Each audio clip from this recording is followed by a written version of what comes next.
All right. What's up, folks? How the hell is everybody? Uncle Dust here.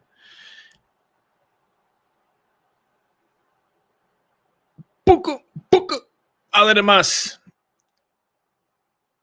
Aliens, dude. Aliens. Implants. Bob Lazar. Joe Rogan. Stephen Hawkins. What do these people have in common? These guys are geniuses, dude. They're a lot smarter than me and you, so I defer. But this is basically what the name of this guy is? Nano. Welcome to NanoWhiggazTek9ology, dude. That's what this is. This is what is this, dude? What is this show going to accomplish? Okay. I don't know where I stand on aliens, people. I don't. Sometimes I believe it. There's times in my life I probably believed in aliens 1,000 times. It's something that changes like the wind. I was about to say it changes more than my underwear, which in my older years is probably true. Okay. But what I'm saying is that you know, is there something out there? I mean, if you believe in God, well, you can't believe in aliens, right? And when the internet was invented, I swear, all I saw was how they were debunking. I don't know if they were trying to debunk the Bible, but they were putting like, if you show a picture of like the Last Testament or old biblical pictures, they're like, well, obviously that's aliens landing in Egyptian time when my people, the Hebrews, were held as slaves. So obviously, what is that? The aliens are also anti-Semitic. Is that what I'm? No matter what, you're just telling me that my favorite people, my people, that I have a DNA background to back, and I will put it out there, dude.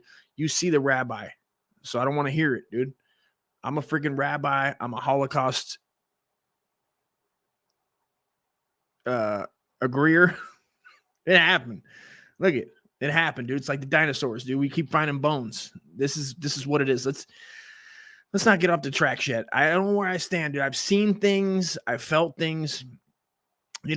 There's something in us, the energy that you feel other worldly things, or is it that we just don't understand ourselves, and it's some feeling that we don't know the definition of, and we just have made it logical in our brain that this is what it is. It has to be an exterior thing, right?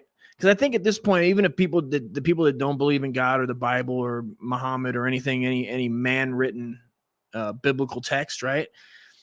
If you're not an atheist or you're not a nihilist, then you believe in what? Energy, right? There's energy, or that God doesn't live up with a blue heaven with a bar with Jimi Hendrix singing, and I'm going to see my mom when you get there, and I'm going to see my gran, and they're all going to be happy to see you. And it's like exterior, right? We look like us.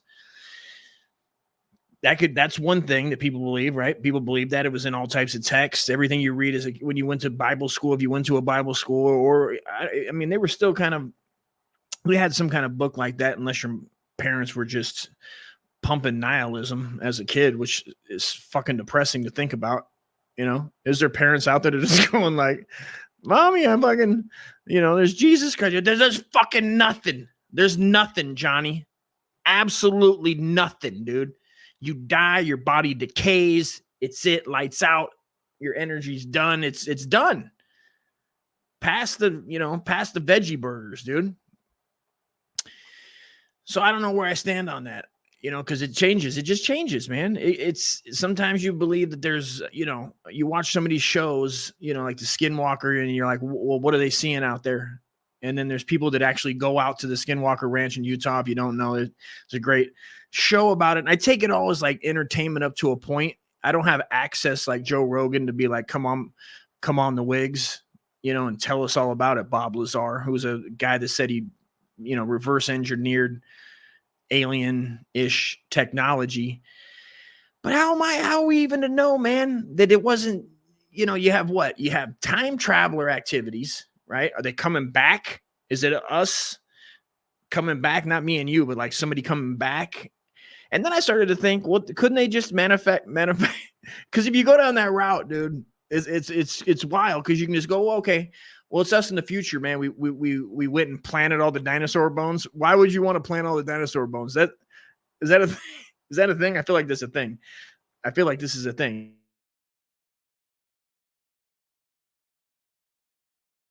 Where you could just keep going down rabbit holes, right? But I'm not saying that there's some fucking, I've seen some things and felt some things where I mean, and it's why when I was, you know, I read this stuff all the time. I love it. It's entertaining. It's fun. It's fun to go down, you know, rabbit holes and figure out, you know, what's going on, you know, or you go, what are people believing? What is it? The one about the alien implants I like, and I'm going to play that right now. It's great, right? Alien implants are great because it's physical. It's not just somebody going, you know, I got some lights showed up that I fell, you know, they knocked me out with some unknown weaponry, and I woke up with a sore butt, but nothing's in it. I got nothing in there, dude. Oh, speaking of butts, dude, I made this so you guys can see. Okay, what does that say? What are you gonna do? You're gonna be like a penis to a butthole, dude, and you're gonna mash that button. Mash that like button. Made that for you guys. Okay. That's very important. Okay. We're having fun over here. And Patient 17, dude, this is a great doc. Take it. I take it as it is, people. I just take it like as entertainment. I'm not gonna say I'm never gonna meet these people. I mean, I think I'm not gonna meet a few of these people in this documentary because they're dead.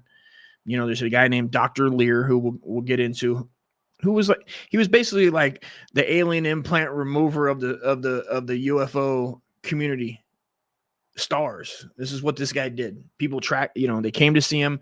He had connections with other guys in the UFO community that were also like scientists, doctors, and they have their own equipment where they test and that's another thing I got, because aren't they kind of hoping that it'll be true? How can they be objective? You know, how can you be truly objective? I guess you can't, you know, as much as you want. When you watch a documentary or movie or however you want to put it, you know, I'll play this and then we'll get in it. Because this gentleman just says that this came out now. Something just showed up. It just showed up in his leg. And you might ask yourself, you're like, well, how does something just show up in your leg? I've had things show up in my legs. I got stabbed, but I know I got stabbed in the 2nd grade by Frankie Valli, you son of a bitch, my first arch rival. You know, it was weird that I had a beef in the 2nd grade and got stabbed with a pencil in Montessori Academy, a private school that I went to for 3 years. You know, that's how your grandma tries to make up for your mom's heroin addiction. They go, hey, maybe if I send him to a private school, he'll really, you know, I don't know what. But there was you know, love school more than I love my mom, I guess. So, shout out to Cliff, my partner in the original wigs. He's a Rafton wig this week. And the show will be on Wednesday. It's the bottom ticker, you guys. You'll see Buy Me a Coffee if you want. It's just there. I'm not going to sit here and you know, I joke about it all the time because I see these shows that are like constantly asking for money and whatnot. It's there. That's where it is. So let's watch this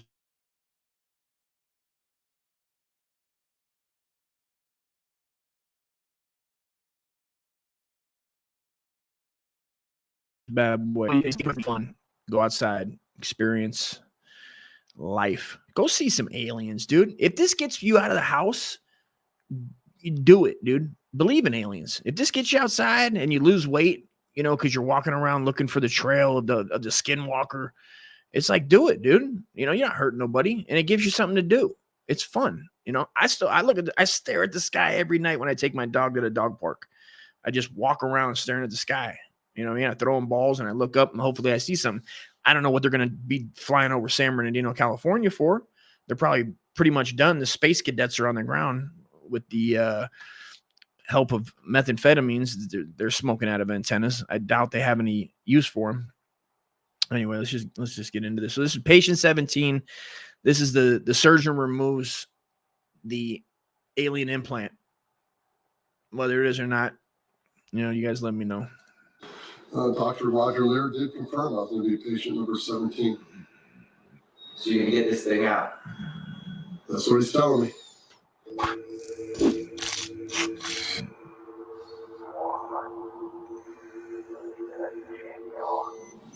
It's got to be right there. We're using L. So the guy's got a goddamn stud finder. I mean, I'm just saying. He's got a stud finder. I'm just, so we can all do this ourselves, So if anybody comes over and they're like, man, I got an implant, just have you a stud finder, hit them with a quick $20.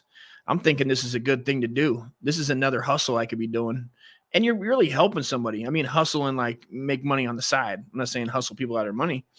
I mean, a stud finder is a good way to, turns out, to find what we're going to see here. Possible WHigga technology.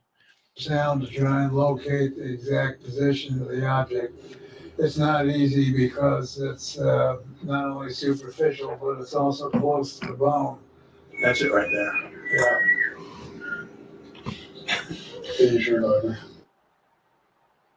Is that? Oh, I thought that was the last. I said the Last Testament. I meant the Last Supper.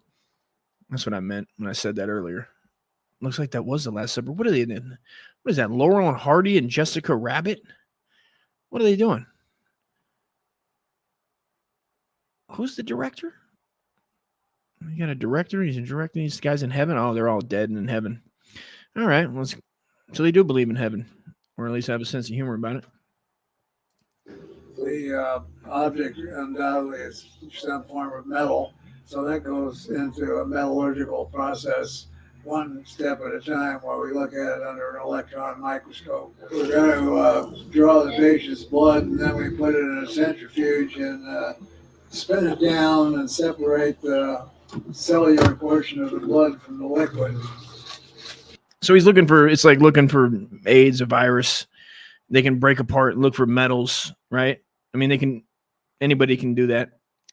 These guys are just doing it for the UFO community. This is like, which, I mean, it had to be coming, right? The UFO community is huge. They have huge conferences, right? You got Area 51, you got the Skinwalker Ranch, which is going to be like the Disneyland of UFO. I mean, I haven't researched it, but I'm sure if we pulled up, Skinwalker Ranch, that there's already, stores and other businesses that are just there because that's there, because people are gonna try. I know there's a private owner there.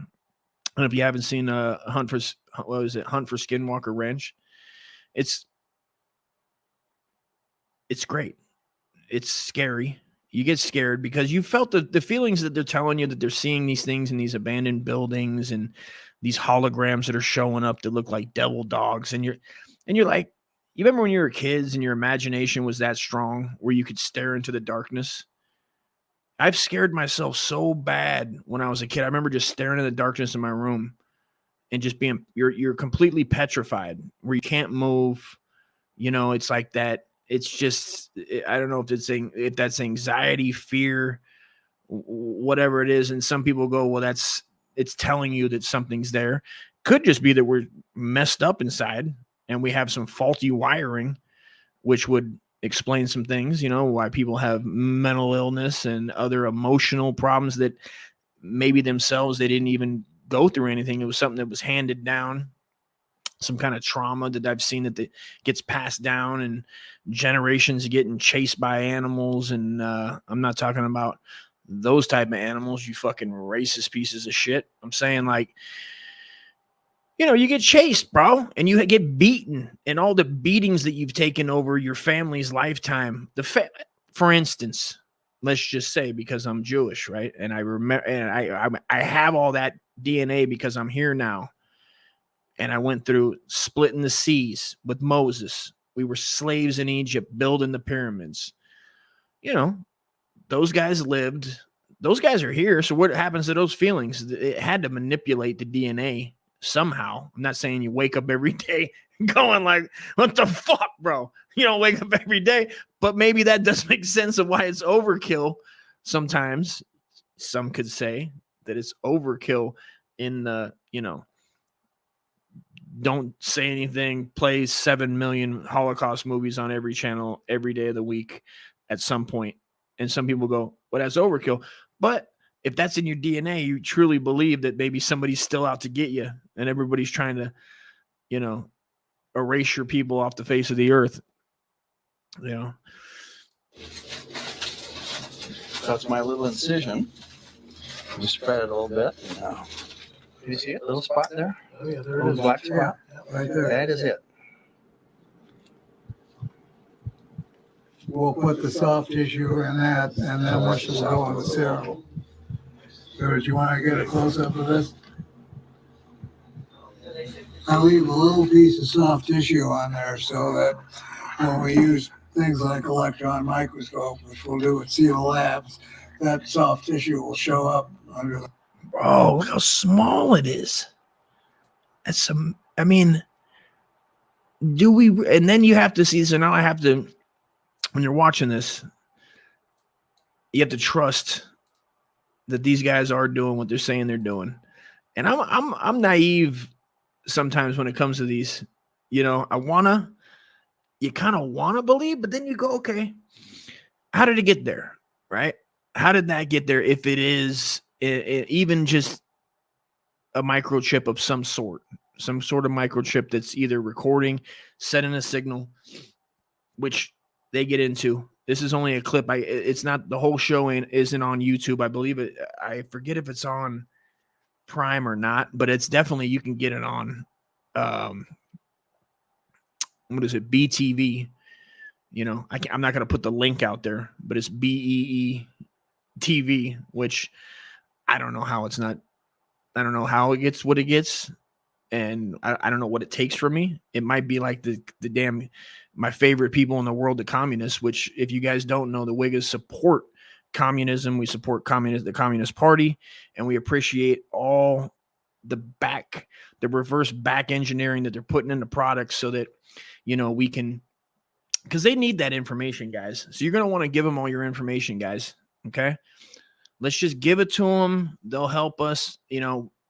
Cliff and I both agree that if we back the Communist Party and their technology, their mining of our information, that they'll probably help us with the algorithm. So that's our angle. Yeah, it's kind of like fuck the other man, and but we're willing to roll the dice at this point. If anybody wants to join the Discord, we're having a good time in there. Hit me up. I'll send you the link if I know you, if you're watching this, later in the clip. We got a Discord. Join the Discord. Hit us up on Instagram, either Whitest Guy or I believe it's scrolling across the screen right now. They're already there. We're having fun in there, man. So join us, man. We're having a good time. No mutant activities. We're vetting it as much as we're all about free speech and having a good time, dude. But like, we don't need all the extra shit. All the fucking people that just get online with their cunt, with their cunt behavior and just be a cunt for no reason. It's like, fuck all that, dude. We got real problems in real life. This is for fun. We like to meet people and enjoy each other that way and help support each other. And whatever you're creating, if you're creating something or you're helping anybody, join us up, man. We help each other out, and we, me and Cliff doing the comedy. Cliff is a musician, he makes music as well. And we're all over the place, and we want to fuck with you, So, I've never had, it's small, dude. I still got a piece of lead. It's in my it never came out, but that could be an alien implant. Maybe Frankie, the little kid that threw it at me, from across the room in Las Vegas, Nevada, that fucking little prick. Maybe he was brainwashed or the CIA got to him, and he needed to implant me, so they could take all the methadone, heroin, all the criminal activities my parents were doing, you know, just being ridiculous, irresponsible human beings, and they wanted to record it. So that's probably what happened. I mean, you could do that in your head all day. I mean, you could do that in your head. Now, I'm not saying, listen, man, live your truth. If you got an alien implant, God bless you. Hit me up. I'll have you on the show. I'd love to have you on. Anybody that's seen aliens, come on, dude. I'd love to talk to you. If you've seen something or had an experience where they, you know, whatever they did to you, you know, hopefully they didn't do anything too bad. But if, you know, just picture it, dude. Listen, come on, get famous. We'll get famous together. If the aliens have been fondling you, playing with your boys, if you got pictures of it, you know, let's make it happen. So that when we use things like electron microscope, which we'll do at SEAL Labs, that soft tissue will show up under the electron microscope.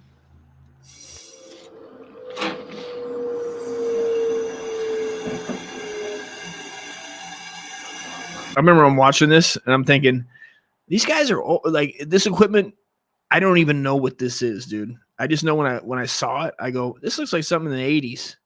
I don't even know what I'm looking at. It's got giant pieces of metal, but I just know it looks old, maybe from every movie I've watched where they had some kind of super scientific mainframe, you know, Minority Report, DNA breaker downer. And I'm looking at it going, well, this shit looks old. And then you start like running through your head. You're like, okay, maybe it's real. And I mean, these guys are doing it out of the love of the game. That's the deal, is they're doing it out of the love of the game. They want to get to the bottom of whoever's putting this in there, you know, whether it's somebody from another planet or, you know, the guy down the street, which there's a whole other, if you go to Extraordinary, it's called Extraordinary Beliefs. I believe it's called, as Jeremy Corbell is the gentleman that the latest, Huh? All right. What do you want me to do? Oh, she needs help? Oh, will you grab that beer? I'll give you a couple bucks. Por favor. Oh, shit. Fuck it. Who's watching? Oh, there's 2 people watching. God damn it. I never have. I gotta go get this fucking beer, dude. What video? Hold on. Let's play a fucking video. I gotta play a video on me back, man. If anybody wants to get on the links in the Discord, link to join is in the, if you're from the original WHiggaz Discord, you want to jump on, man. I put the link in there. So let's play this. It'll probably get, what do I got here? Let's see what I got here. Playing one of these real quick. Oh, wait a minute. Oh, this is going to be good too. This is a good one. This is the dangerous parallel between monkeypox and AIDS. This is a very important article that we need to discuss. Okay? Because I don't know what it is with buttholes, Africa, gays, and then, of course, they made the reference was, I'm sure you guys heard that the only things I've heard about monkeypox is they named it monkeypox, and then the woke community was like, well, obviously they're saying it's black pox. You know what I mean? And they can't drop the fucking M-bomb, straight up N-bomb pox. So this is what they got. That's only a minute. That ain't going to cover it. All right. I wasn't going to do this, but fuck it. We're going music, dude. I guess they can talk. Oh, how long is this Stephen Hawking clip? 3 minutes? That should only take me 3 minutes. How about you guys listen to Stephen Hawking? Here's Stephen Hawking's stark warning for humans to leave Earth. Very important, dude. There's going to be a test on this, and I want everybody to watch it. I'll be right back. Professor Stephen Hawking and other scientists believe that hold up. I didn't fucking change it. How about I put the... I'm learning. Hold on. I'm learning. You go stop screen. You go share. I'm learning this game. Cliff's usually the professional here. Okay, Bam Margera. Does that work? Professor No, Stephen oh. Hawking and other scientists There we go. believe that to secure the future of the human All right. species, we must colonize another planet. To stay, risks annihilation. It could be an asteroid hitting the Earth. It could be a new virus, climate change, nuclear war, artificial intelligence gone rogue. We can and must use our curiosity and intelligence to look at the stars. We must do it now before humanity is overtaken by some disaster that we can neither anticipate nor control.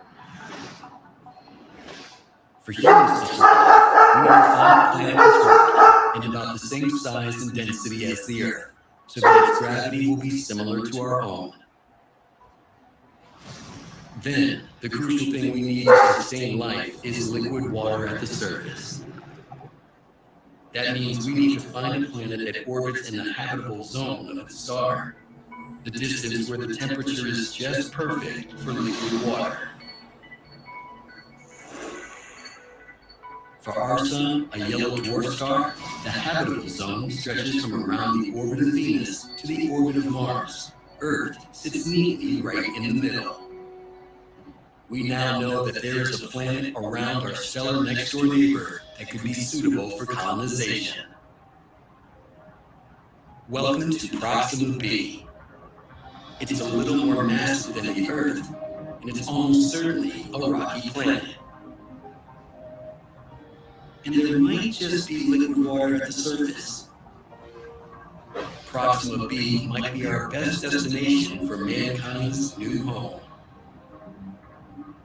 But although it's our nearest planet, Proxima B is still a very long way away. Getting there, even with the fastest rockets we have today, would take thousands of years. Professor Hawking believes this will be one of our biggest hurdles.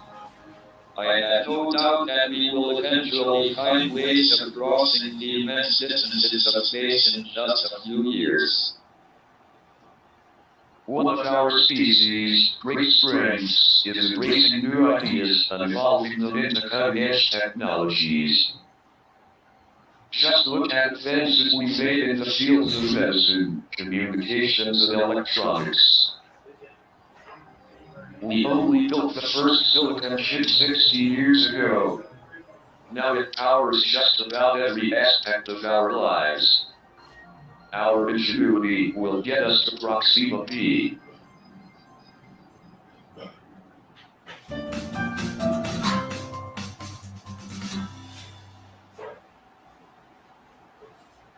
I'm Dr. Jeff Binnicker, and today we're going to explore the science of the sun and other stars.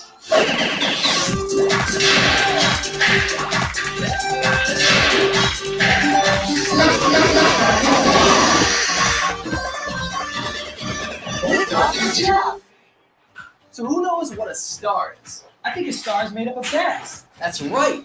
A star is an exploding ball of burning gas held together by gravity. It produces light and heat. Stars can do all that. They just look like little twinkling lights in the sky. They look that way because stars are really, really far away from Earth. Fuck. With a strong telescope, For the love you of can God. see stars that are millions of light years away. Fuck. What's a light year? It's like a regular year, but on What the fuck is this? Not really. A light year is how far light can travel in 1 year. It's very important, guys. Okay, you know how far light can travel in a year. Jesus Christ, out of breath, Jeff. Here's the. Take care of yourself, guys. Okay, you don't want to get old. Be huffing and puffing. You're smoking 2 packs a day. I don't smoke 2 packs a day. I don't even know why I lied about that. You ever just lie for no reason? I don't know if it's like the entertainment value. I'm entertaining myself. I gotta take a piss. You guys are gonna have to stand by. Here's another one. I'm sorry. Oh shit. I didn't expect anybody to be watching this shit. Here's some let's see what we got. Did you guys already watch that? How about a song? Man, let's get hit with a copyright strike. Why not? This is all gonna get broken up and going on Patreon any old damn way. Let's hear a little song while I take a tinkle out of my binkle.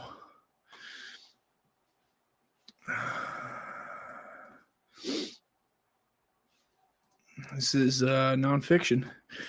This is like, you know, conspiracy rap, the bestest, you know, underground hardcore O2. You're talking circa, you're talking 40s, blunts, conspiracies, old school, through music. I guess the internet was around, but it was just starting.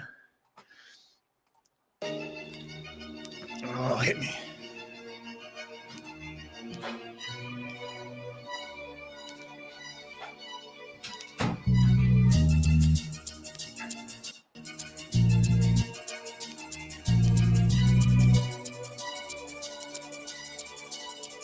They got AIDS affecting the globe, laser weapons and clones, conquerable wars, presidents, death artificial intelligence, frozen organs, post-war.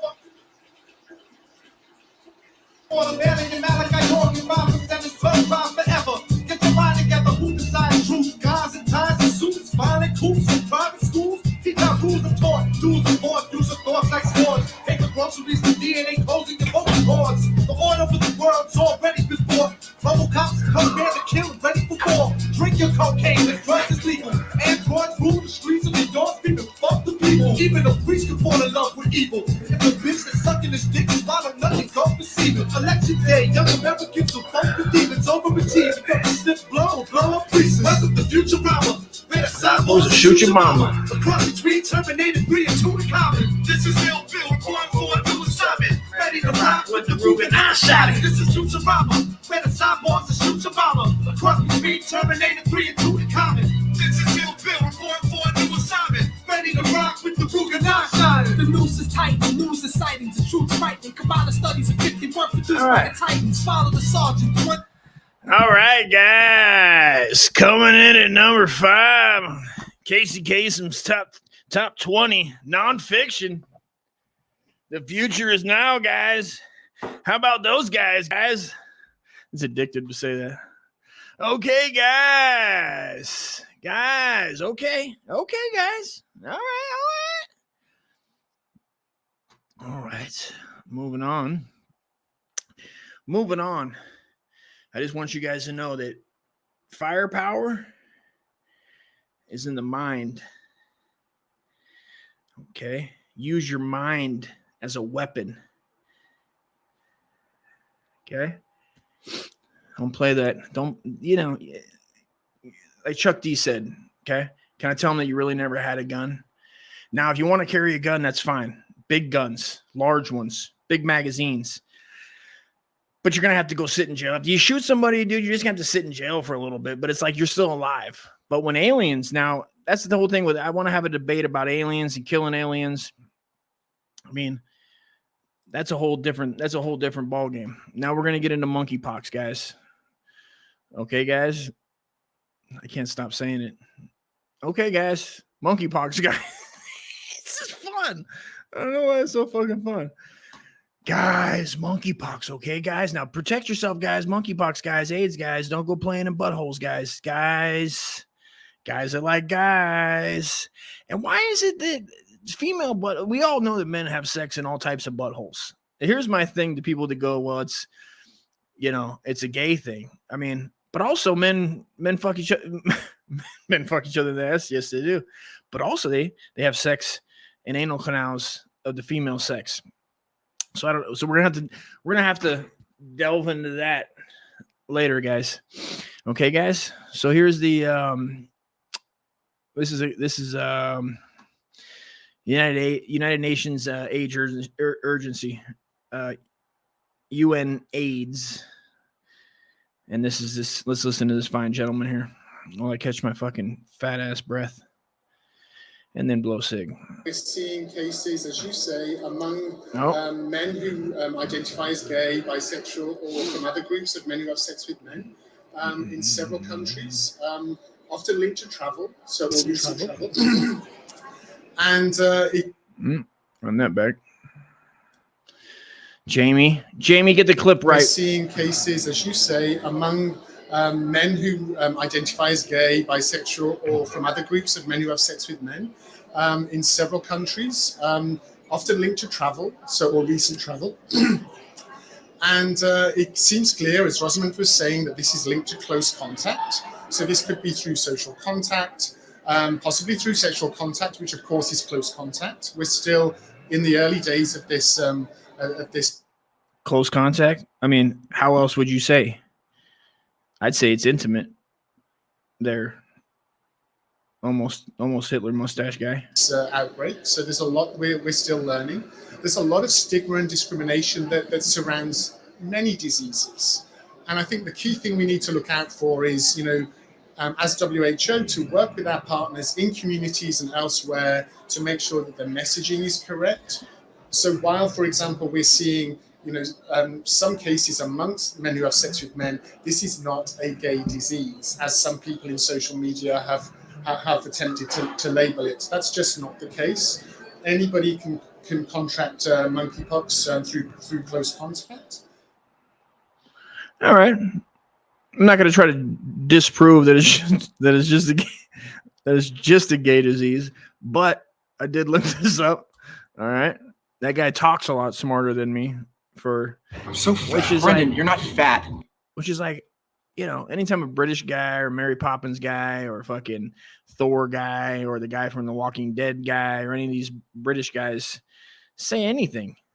I mean, here's a good question, man. And I don't know how you could search this, but if anybody has a video of an autistic British guy or like a straight full-blown, R-word tardo, dude, like a full-blown-zy, but still has a British accent.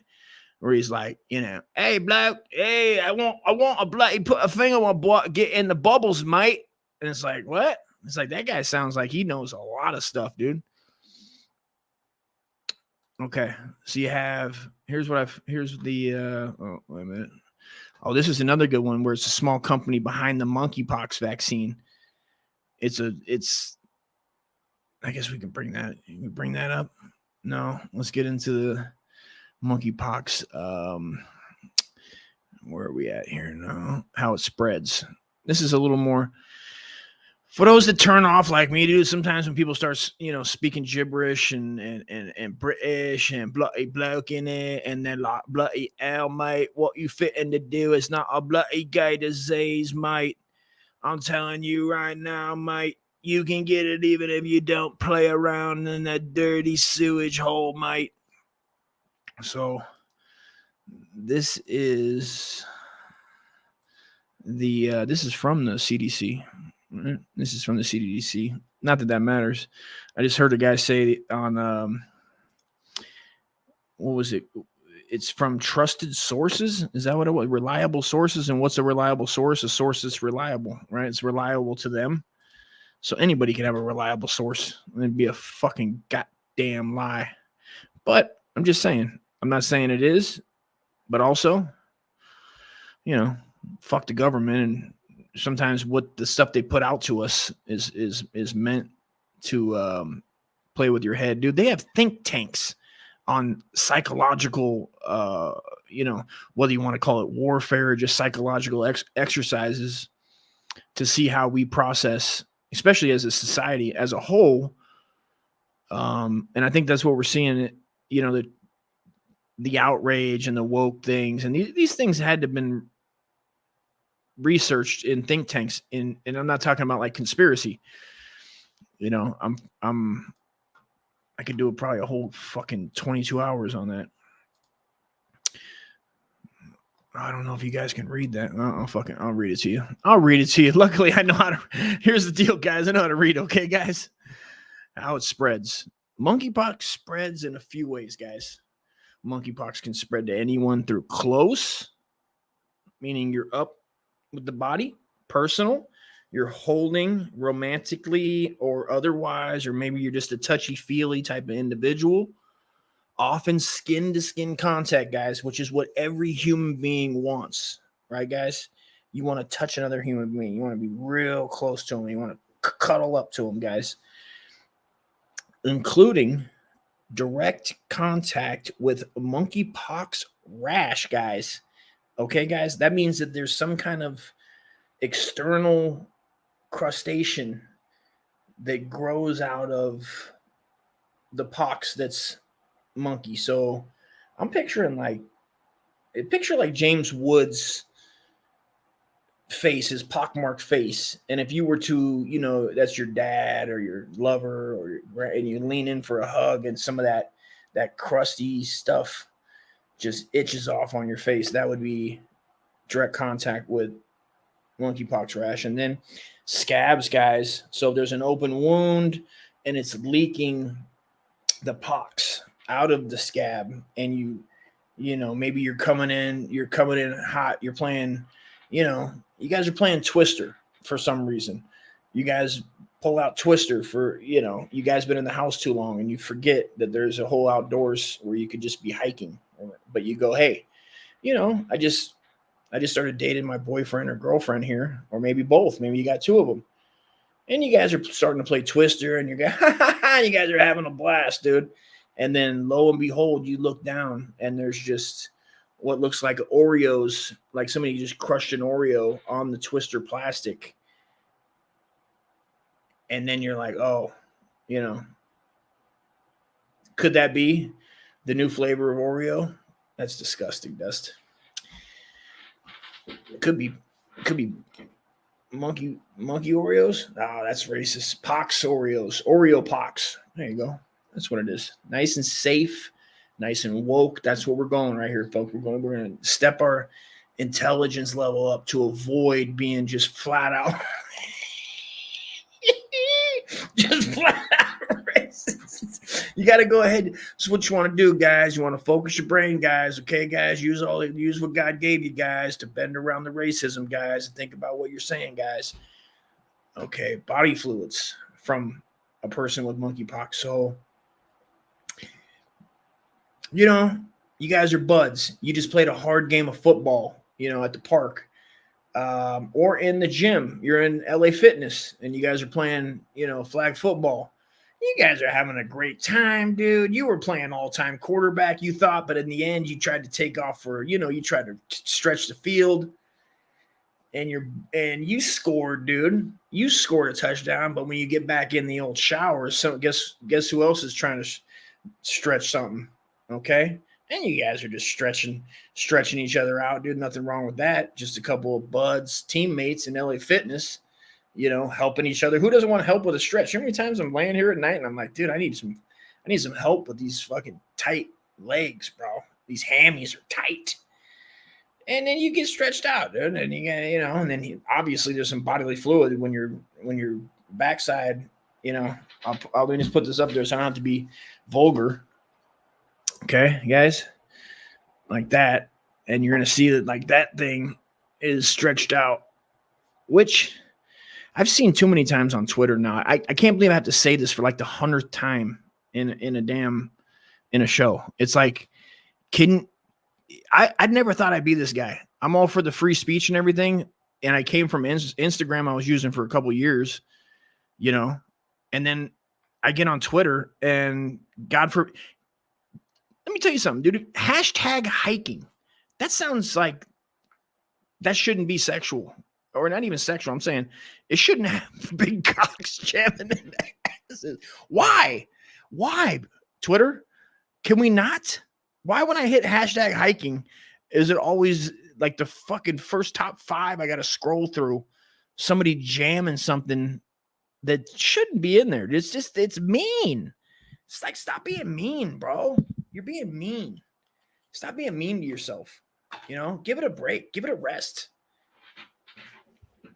Okay, save hashtag hiking. I feel bad for the hiking community of Twitter. Whose like daily thing is to like go for a hike, and they, you know, they have friends and stuff that they communicate with on Twitter, and they're like, oh man, that's a night. Where's that at? You know, I'd like to go over to Mount fucking Vesuvius and hike on the side, and then they get on there and let me see what's going on, and they follow hashtag fucking hiking, and then you got to literally scroll through, you know, at least 4 guys just beating off in public talking about hiking. Dog, you're not even hiking. I had to leave comments. You're not even hiking. Like, at least hike. And yeah, I will comment on some gay ass shit just to fucking like, yo, you got to at least live by the code of hiking. You're not going to sell me your fucking beating off and not hike. The fuck is this? The fuck out of here with that shit. You hike and beat it, record it, hashtag hiking. I can't be mad at you, dude. You were doing both. That's all I'm saying, dude. Just keep let's you know, I'm not gonna live in a fake reality. I think we can all agree that that's, you know, that's fair. Okay. Touching objects, fabrics, clothing, bedding, or towels. So it could be on, I mean, if motels don't wash right, you could roll around and get monkeypox.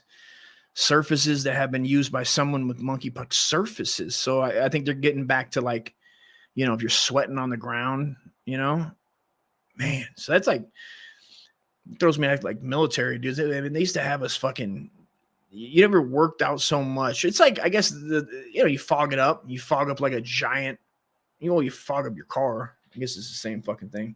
You just have a couple hundred dudes in a small area. I mean, just like one big fucking naval orgy, dude. Contact with respiratory secretions. Respiratory? So that's like, for instance, if I had monkeypox, right? And I wake up and I got smoker's cough and I just start, you know, I hawk like I ash and spit loogies into this thing. And there's like a film on this thing from my lung boogers. And if I had monkeypox, that's what they're saying. So like if somebody, like I had a, you know, like a maid or, you know, possible other situation touching it, they could get it. The direct contact can happen during intimate contact. Okay, so if you're including oral, for those that haven't heard that word because they grew up in a you know, less than as desirable area, that's a when you use your mouth on another person's private. And then you have anal. I think everybody that's can agree what that is, right? That's what I said earlier. Okay, that's this. That's that. That's that. So then you have vaginal sex. So that's the big and, folks. So quit saying it's just a gay thing, dude. Okay, I'm sick of hearing it. It's like people are like, oh, you know, quit being gay and getting monkeypox, and it's like, hold up, dude. You know, lovers of the vajay also can get it. So that's very important, guys. That's what we're taking away from this.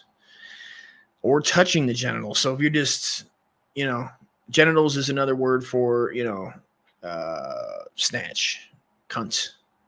These words that are just mean and shouldn't be used in any context. And we should just stop using them and take them all out together, man. Shout out to Communist China. You know what I mean?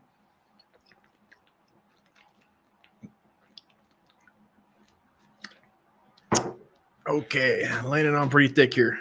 Testicles, labia, vagina, or anus. They refer back to the... So is anal and anus two different things? Because anus by itself is just butthole. But anal implicates the attack on said anus by another member. Okay, guys? That's what we're learning here. We're learning. I'm glad you guys are here to learn together. Hugging, massage, kids, they're really getting detailed. Isn't that kind of covered in the direct contact? Hugging, massage, and kissing. I mean, why was that even necessary to put that? Prolonged face-to-face contact. So, you know, long face, you know, long face activities. Touching fabrics and objects during sex.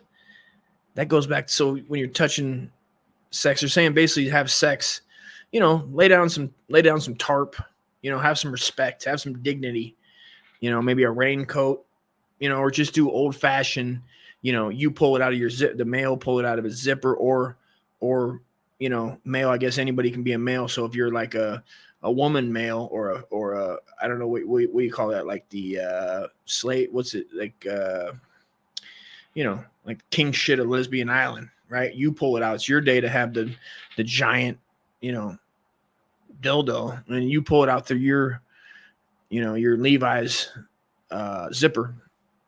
Okay. And then you just mash it together like that. Then all you have to do is burn your pants and you're good. Or I don't know, it doesn't say anything about burning. I think I just added that in there. But I mean, you know, you can wash it or whatever. Throw some fucking bleach on it. You know, touching fabrics, objects during sex that were used by a person with monkeypox and that have not been disinfected. So Lysol, I mean, Lysol basically says on the back, right? I think Lysol says it kills AIDS on the back, right? I might get a CDC warning for that, but I'm almost positive it says it kills like at least HPV, maybe HPV. I mean, isn't HPV and AIDS about the same thing these days? I'm not saying I want either, but also, you know, tomato. That have not been disinfected, such as bedding, towels, fetish gear. So your mask, your pig head, you know, your stilettos for ball mashing, your what else you got?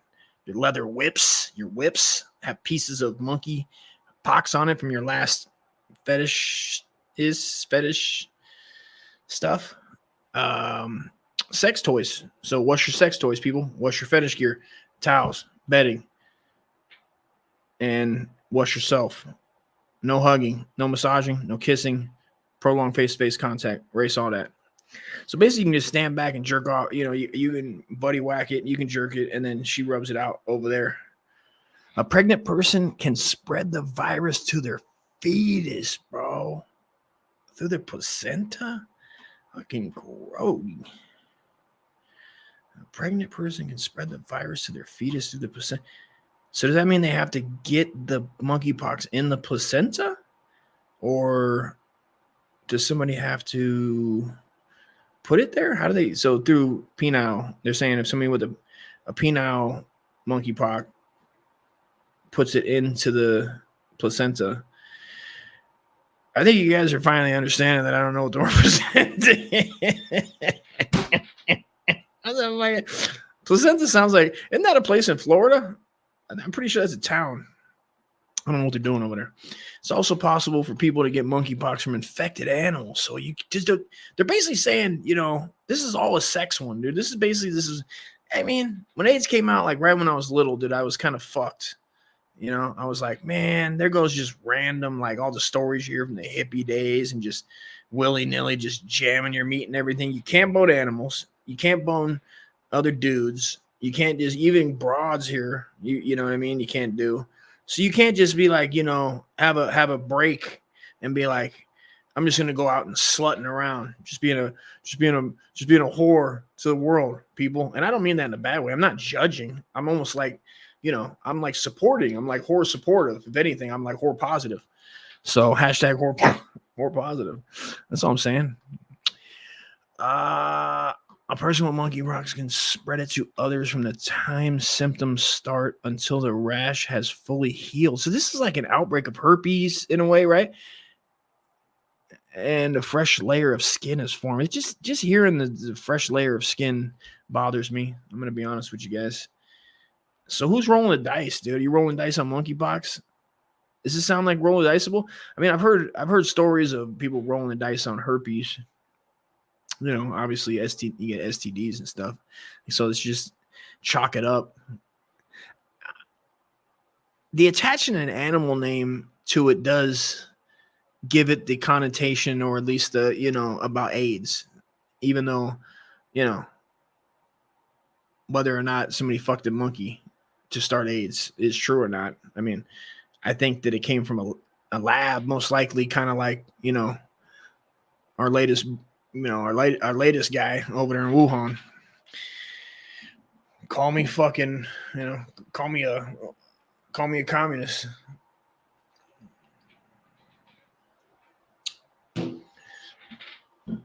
I got beers leaking over here. All right. A person with monkey. Okay, we got that. Scientists are still researching if the virus can be spread when someone has no symptoms. If the virus can be spread when someone has no. Okay. So like herpes, right? Isn't that like on a flare up? Right? When you have herpes and you have a flare up, you can spread it. But if it's not. Man, this is wild. How often monkeypox is spread through respiratory? God, I'm so glad I don't have fucking herpes, bro. I mean, to have that combo with somebody that, you know, when you're trying to have sex and then you have to also do that. Plus, that just isn't that like the dividing line if you're a piece of shit where you just don't tell anybody, right? God forbid you guys are taking your pants off. You're just coming out of the club. You're all hot and sweaty. And then you have to, oh, and by the way, I got monkeypox. It's like, fuck, dude. Come on. You hopefully the same response you get is, I got monkeypox. No, you got monkeypox. I got monkeypox too. What? Fuck yeah, dude. Fuck fest. Right? That's the dream if you have monkeypox or AIDS or any of these, is to find other people with it and then just have a fucking AIDS orgy where nobody gets hurt. Right? That's like the safe, the AIDS, the safe space. So whether monkeypox can be spread through semen, vaginal fluids, urine, or feces. So if don't play in the feces. Scientists are still researching whether monkeypox can be spread through semen, vaginal. I mean, are they talking about like it's sitting on the ground? Because didn't they just cover that up top? They basically covered with the desire direct contact with monkeypox rash, scabs, or body fluids from a person with monkeypox can spread to anyone through close personal, often skin-to-skin contact, including direct contact with monkeypox rash, scabs, or body fluids from a person. But yet, scientists are still researching whether monkeypox can be spread through semen, vaginal fluids, urine, or feces.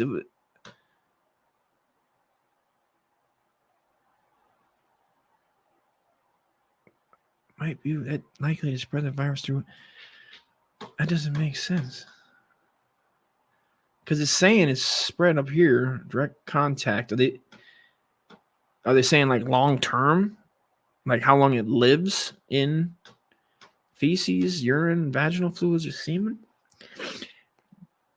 I mean, man, when you think about the things that go down a toilet and then the recycling of water and how, I mean, we're just so lucky, dude. I'm like so appreciative of plumbing. Every time I go, this is fucking wild.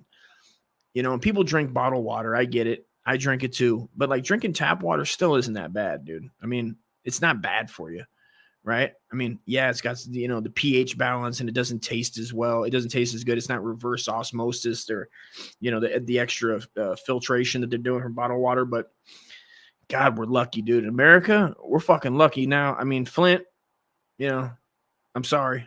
You know, you guys are kind of fucked. I don't know if they fixed that. I don't really follow up much with stories. I'd like maybe if somebody's on Flint out there, they can let us know. Maybe that's fixed. Hopefully it is, you know, or you guys just drinking bottled water. Do they have to like bathe in bottled water? Can they bathe in that water in Flint? I don't know what that situation is like there. All right. No, thanks, CDC. All right, let's move on. Let's go back to the what we got. Coast to okay, here's where I had. Now, you guys, aliens. This is, you know, I bought this book. It was called Behold the Pale Horse. I forget. I probably heard it in maybe a rap song, or I think I heard it maybe a rap song in the 90s, right? And I was like, oh, I gotta get that. And this guy his name was William Cooper. And he was like the guy before. He has a different tone than Alex Jones. You know, Alex Jones is like constantly on like a 10, 8, 9, 10. Not that it means anything different. It means delivering information, some of it good, some of it bad. Everybody needs to do their own research, right? I fuck with Alex Jones. I don't think he's a bad, you know what I mean? The information that he gives out has been helpful in a lot of ways, you know? But I found this. It was William Cooper wrote "Behold the Pale Horse," which was basically like he was writing about you know, government tests, MK Ultra, and this, I believe the book came out in what year did it come out? Let's see here. Right, here we go. The book came out in Cooper moved away from the that's his death. Yeah, we're gonna get into that. Milton William Cooper. Let's see. 1991. So this book came out in 91. I think that was about the same time that Alex Cooper was starting his TV. He started at Austin, the Austin Community Center, right? That's where Alex Jones started his career. He started hosting like a local cable network TV show there, and he like basically took some dude's job there. That wasn't as hype as Alex, because let's be honest, dude, you want to listen to Alex? There's only one Alex, dude. Anybody else is just fucking whatever, bro.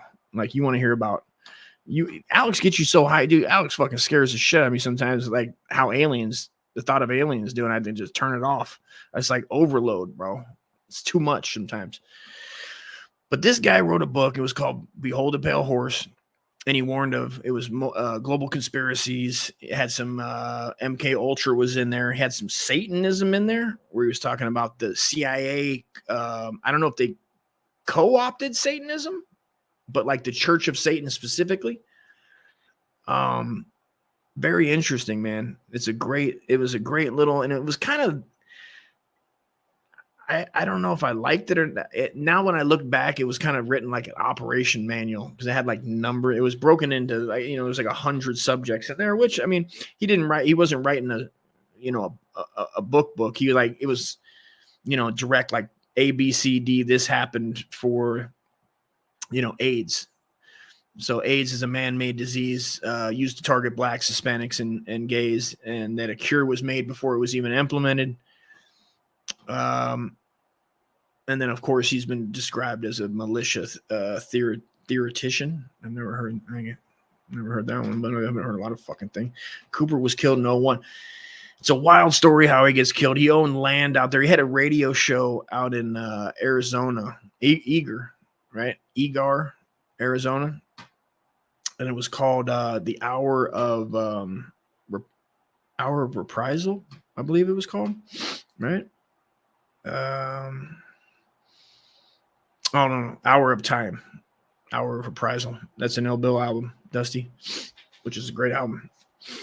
From 92 until his death in 01, Cooper originated his radio show, The Hour of Time, which is still on YouTube. You can go back and listen to it. I love listening to it, man. If you want to, I mean, because a lot of them, they take call-ins, right? And the same with Coast to Coast AM.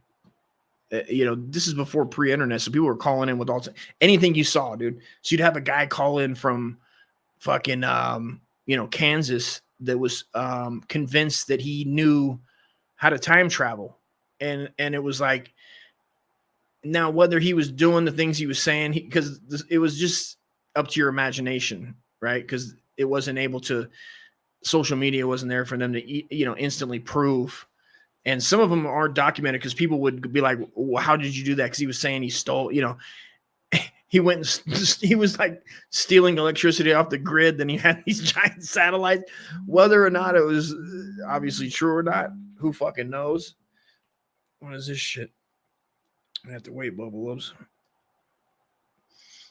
Who fucking knows, dude? But it was, if you ever want to be entertained just by audio, I love audio, because you still have to use your imagination for a lot of things. You can listen to it just like a podcast, but it's like, these are people calling in real time, before. Let's see if we can find let's get to fucking coast to coast. Because I think we'll get a coast to coast. Oh, that's let me skip that. Let's go to coast to coast radio time. Let's see if they have a Art Bell. Coast to coast AM. Oh, no. Oh, that's right. My bad. I'm jumping subjects here. Shit. Let's go to the Alex Jones. This is Alex Jones. This is William Cooper, that I was just talking about, the author of Behold a Pale Horse. And this is talking about Alex Jones. He before he dies, obviously he's 90. So this is 90. He died in 01. This is prior to 01. So Alex has been around for, roughly 8 years doing his thing. And this is William Cooper. The title is William Cooper exposes Jesuit CIA fearmonger Alex Jones, which a lot of people, because and Alex readily admits about his background and his family's, they were connected on some level with, I don't know about the CIA. I don't know if he specifically says the CIA ever, Alex Jones, but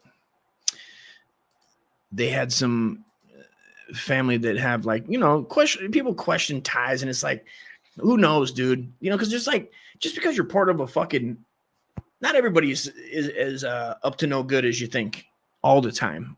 Not everybody's fucking 100% evil, but also people are up to some bad shit. All right. This fucking share, Dusty. God damn. There we go. So this is from Matthias. I guess this guy's channel is William Cooper exposes Jesuit CIA fearmonger Alex Jones. Alex Jones, everybody.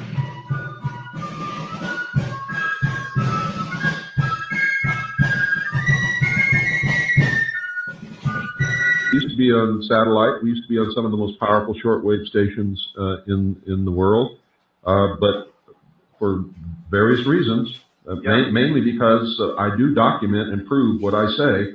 We were forced to leave every one of them. Yeah.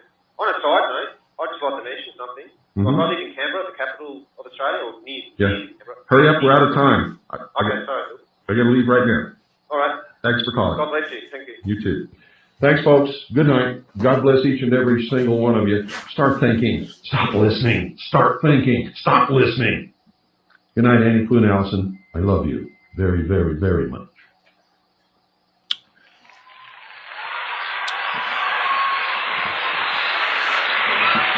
That's a good.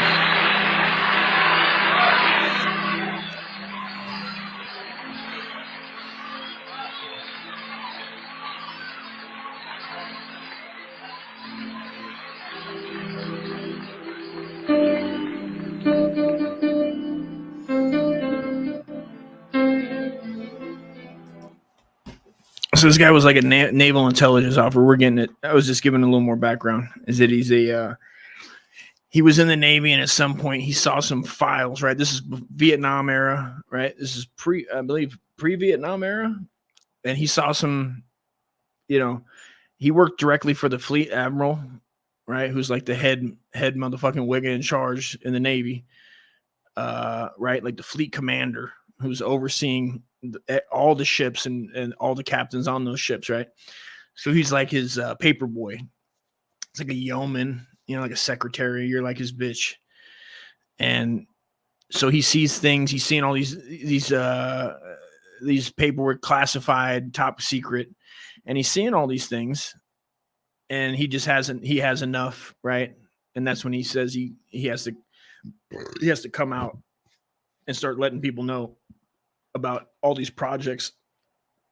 So that was like his backstory before he ends up with a book, doing the book Behold the Pale Horse, and then into the radio. Are you fucking with me? Are you fucking with me, dude? That was the wrong fucking clip. That wasn't the wrong clip, was it? I swear to God. Used to be on satellite. We used to be on satellite. We used to be on some of the most powerful shortwave stations in the world, but for various reasons, mainly because I do document and prove what I say. We were forced to leave every one of them. Yeah. On a side note, I'd just like to mention something. Mm-hmm. I live in Canberra, the capital of Australia, or near the Canberra. Hurry up, we're out of time. Okay, sorry, Bill. I mean, who knows? I don't know if he documented. Did he document really not liking Alex Jones? I mean, that could be him saying that, it was Alex Jones that just got him kicked off the radio. Got him kicked off. Well, I mean, terrestrial, because I think he started broadcasting from his house eventually, where he was later murdered supposedly by well, I mean, no, not supposedly, but he got killed by cops officially. He got killed by cops, but you know, his take was that he was always under surveillance and that the information that he was providing to the public was detrimental to certain governments and black ops, you know, and programs that aren't public knowledge, especially then when you're talking 60s, 70s, 80s. I mean, man. But then also you think even with the internet, there's so much going on that it's not like we don't know everything that's going on with. I mean, look at the things that we still find out today. You know, and you had Skull and Bones back then. You think we still have Bilderberg Group, or now it's just we know it's the Bilderberg Group, and you know we see people show up there every time there's a meeting with these massive people that control the, you know, giant corporations, and some would argue the control of some monetary systems, which is another thing that scares me about that Bitcoin, man, and that Ethereum, which is like, if it's doing everything that everybody's saying and it's good and people are making money, man, I'm happy for them.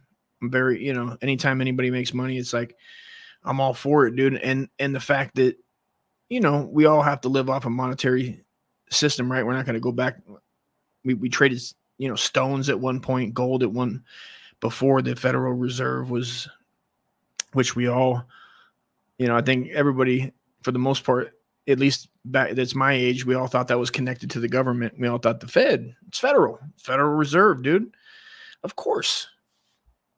You know, and you find out it's not. It's like a privately owned institution that's kind of like, and you're like, where did we go wrong to make that deal? Or was it made on purpose? It wasn't a we. You know, when you connect yourself like somebody came up. Whoever, you know, this was wild.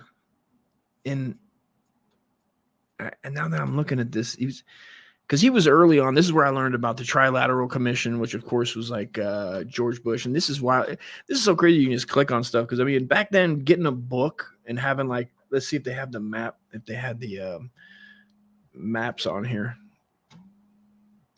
Oh, my brother, what the fuck?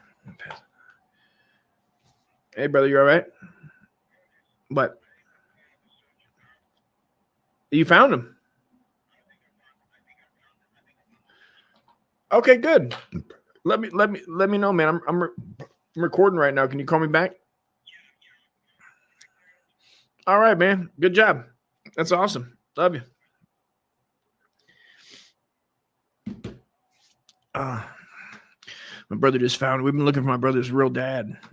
He hadn't seen him. I knew it was the real dad. I mean, it was his. You know, he was 6 years younger.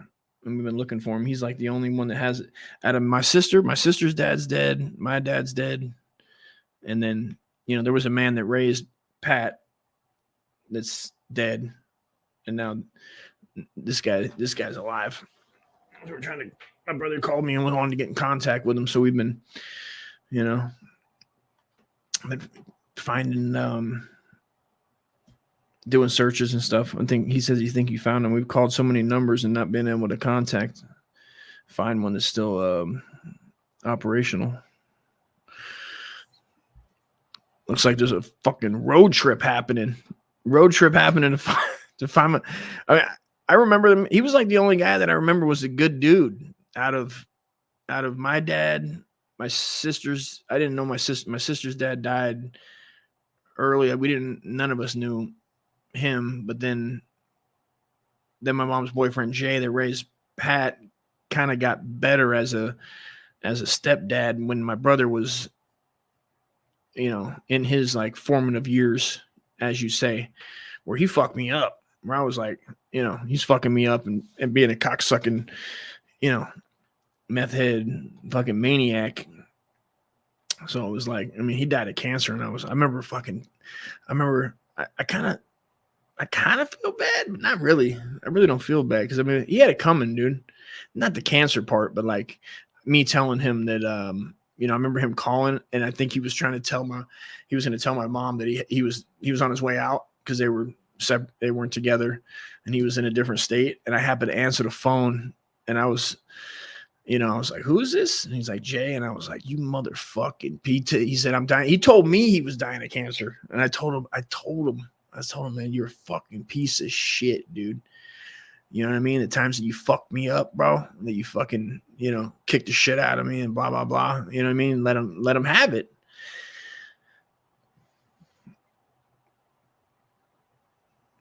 I forgive the guy now. I mean, it's fine. I mean, he's dead, but I mean, he did some good things. Got me a remote control car one time. That was nice. That was a nice thing. I don't forget that. You got me a remote control car, dude. I mean, that's a good thing. It sucks that he died. It sucks that my brother had to, not have a well, I didn't have a dad. I didn't have a dad either. I mean, Pat cared for him, though, is the thing. And my brother cared for him. They built a relationship. They had a bond where I was already too old. When you're like 10, 11, 12, and you've already not had a dad. I grew up without a dad. I'm going to be the best. But when you grow up without a dad, you don't have a dad for X amount of time, and then your mom brings somebody in. It's just dude, it's a lot. It's a lot to try to break that, depending on the kid and depending on the mom, which I happen to be just a wild, because my mom was on drugs, fucking criminal. It's like, yeah, it's going to be a tough, and then he's on drugs. So it's not like, it's not going to mesh like perfectly. And turns out there's going to be a lot of fucking, I remember my mom used to fucking have us all come into a room. Like, she'd be like, Dusty, and like be out to school and be like, me and my friends be like Lance, Jose, right? And she'd have us come in, and he liked to drink Pepsi. That's all he drank was Pepsi. He didn't drink alcohol. He did meth and then drank Pepsi, right? And she'd have us fucking spit just big fucking loogies into the 2-liter, dude. Like, all my friends were just I mean, they must have been like, I kind of knew at that point, my mom was fucking evil that way, dude. She was doing some low down scoundrel shit. We're looking back now, but then you have to like look at it from the outside. You're like, you're dealing with 2 drug addicts. They were both drug addicts, with just both abused people with abused childhoods and trauma. And they were just, and then they clash. It's like the story we always hear, right? And so stories you always hear when people get together like that, and never fucking, thank God neither one killed each other. At least my mom got to die a proper, heroin addict and not a fucking abused dude. I remember seeing, I mean, this is funny, but it's not funny to a point. Cause I've seen, the generalization that, like, of course, right? You don't beat kids, you don't fuck with kids, you don't just punch the shit out of women, right, for no reason. I mean, the kids one is you never, right? You never beat the shit out of kids, and that's just like a never. You don't beat the shit out of kids. You don't do that. But, I'm just saying, a full-grown woman has the capability to be so mean, dude, so mean, and work on a man that you might have to be literally Jesus Christ, dude. Jesus Christ wouldn't have had a fucking chance in hell against my mom. My mom worked at getting killed. Like, that's the only way I can describe it is like, I can't believe that she didn't die from I can't believe that she didn't die from the hands of a man. Just the things that she did and said were just like fucking. I remember seeing her. I remember her yelling at me coming out. She's like, Dusty. This happened all the time. Like the yelling, to hear like a woman yell for you, right? Like at a young age to yell for you, right? And that feeling of like being scared goes away. The like help. Because what she's wanting help with is the fucking the downing of a man, of a human being, and just knocking him down another peg and just getting him under control. which women can do. They're fucking really smart that way, man. They're fucking geniuses when it comes to knowing angles that men don't usually get hit with, by other men. They know the emotional manipulation and the mental. That's like a vicious combo, bro. It's like a little fucking Tyson in there, bro. It just gives you the fucking blues, man. But I remember her yelling, and he was like 6'5", like a big old biker dude, and he fucking.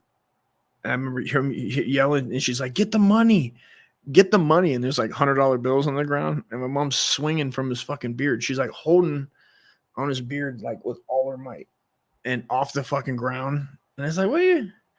Like, this guy fucked me up, dude. But like, of course, you go over there and you got to do what mom says. I mean, this is what it is. When you're a kid, you're like so eager, right? You don't know any better. Not that I wouldn't if it but that was like, once it happens enough times, you just go, you're like, at some point you go, well, that's what you like. You like crazy. You like crazy men. You like the energy, that energy of fucking, I could get murdered right now, and let's do some drugs and then like irritate each other so bad. Yeah. Butt pirates. First time I ever heard butt pirate. I was like, what? She was like, yeah. She's like telling she told him, she said, she goes, you fucking butt. He goes, yeah, you're out there with your friend playing fucking Nintendo. She's not talking to me. She's talking to telling him, you goddamn butt pirates out there just sweating up a fucking storm playing Tecmo Bowl.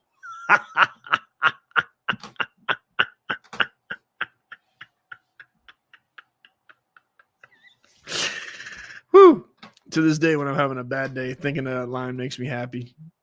Just telling two full-grown biker dudes that they fucking stink like fucking gay. You smell like fucking butt pirates, bro. Like, he has been banging, playing Tecmo Bowl, doing fucking high fives and shit like Bo Jackson and Marcus Allen on that fucking replay, son.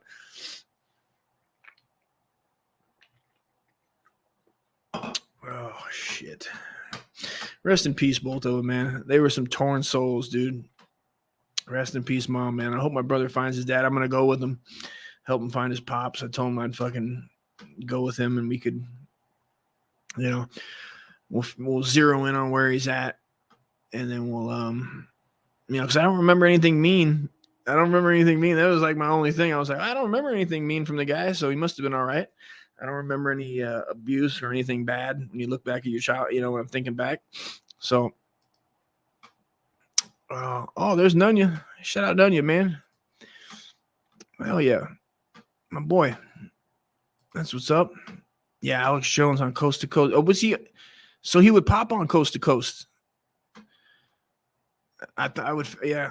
I don't know why he wouldn't, right? That was the show back then. Oh, that's what I was going to get into. LSD experiments, dude. That was also I believe, was in the Behold the Pale Horse. And I don't know if you guys saw, I'll play this clip anyway. Because it's kind of, wait a minute. Let's see what else I got here. Alien. Oh, this is, I think I don't know how far I'm going to keep. Oh, science is fine.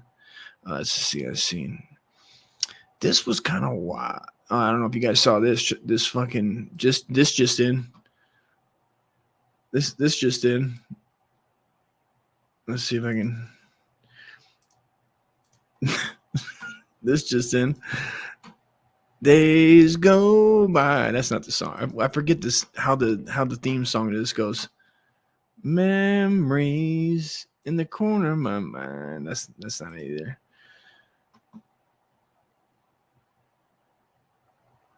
Fred Savage. Say it ain't so, kid. Fred Savage accused of forcing himself on ex-Wonder Years crew member in bar bathroom, dude. What? Oh, Freddie Pooh.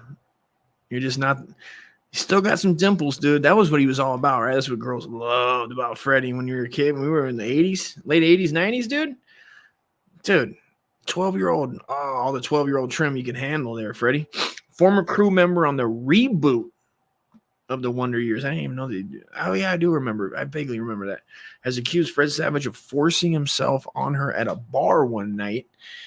In a new Hollywood Reporter piece, sounds like an upstanding piece of reporting piece detailing some of the allegations that may have led to Savage's ouster from the show earlier this year. Back in May, Savage was fired for his role as executive producer and director of the Wonder Years following an investigation into allegations of inappropriate conduct. Executives at Disney, which owns ABC, the network on which the Wonder Years aired, declined to share details, though reports at the time highlighted incidents of verbal outbursts and inappropriate behavior. It's so fucking vague. So vague, though. You know? It could be anything, man. Bitch didn't want to pay for a drink and you're calling her cheap. You know what I mean? And doing some hand movements. You fucking bitch. I mean, what's that? That's inappropriate behavior, right? If somebody's seen it, they could just be like, oh, that's inappropriate behavior. According to the new THRP, Savage exit came after a group of six women worked on the show. 6 of them got together and was like, oh, this fucker. God damn, a gaggle of them sent a complaint to Disney and spoke to the HR executive about their concerns in February. We're very concerned about this inappropriate behavior. Smelling seats. While they all acknowledge the Savage could be kind and supportive, I mean, this guy's the most kind and supportive, but, you know, he's trying to fucking diddle us. They claimed he was also prone to bouts of anger and verbal harassment. You hoes need to give up that puss. Isn't that when you think of verbal harassment, isn't that it? It's always, is that sexual or verbal? Verbal. 2 different things, right? So verbal harassment isn't sexual harassment. Sound like give me a puss, right? What's he verbally harassing? What does that even mean? Verbal harassment. You stink? Like go wash yourself? Like is that like just verbal harassment? Especially towards women. The group added that they were concerned about Savage's relationship with a much younger woman on the crew, as well as the very blatant favoritism he showed towards the woman who said Savage later assaulted her in a bathroom. In a bar bathroom, dude. Is the bar bathroom top 10 worst place to get assaulted? Sexually assaulted? Beach bathroom, I think, is number 1, dude. Beach bathroom. Oh, no. I don't know, dude. Rent-A-Can, construction Rent-A-Can number 1, right? Even worse, I would think, than a bar bathroom. That's a toss. That's a toss-up, dude, depending on if it's a female or men's bar bathroom. Depending. Either one's going to be, you know, a struggle. But, I mean, to fight through sexually assaulting somebody and that stank, dude, is just dedication, dude. I mean, that's another level of Savage. A rep for Savage did not return Rolling Stone's request for comment, though Savage did share a statement with Hollywood Reporter. Since I was 6 years old, I've worked on hundreds of sets with thousands of people, and I've always strived to contribute to an inclusive. This. Drop me that link to talk to you. I put it in a Discord. In the Discord. Let's see. I swear I put it in there. Bam, bam, bam.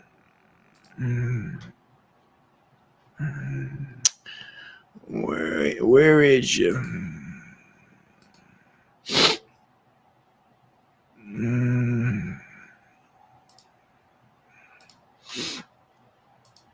Oh, there you go. There you go.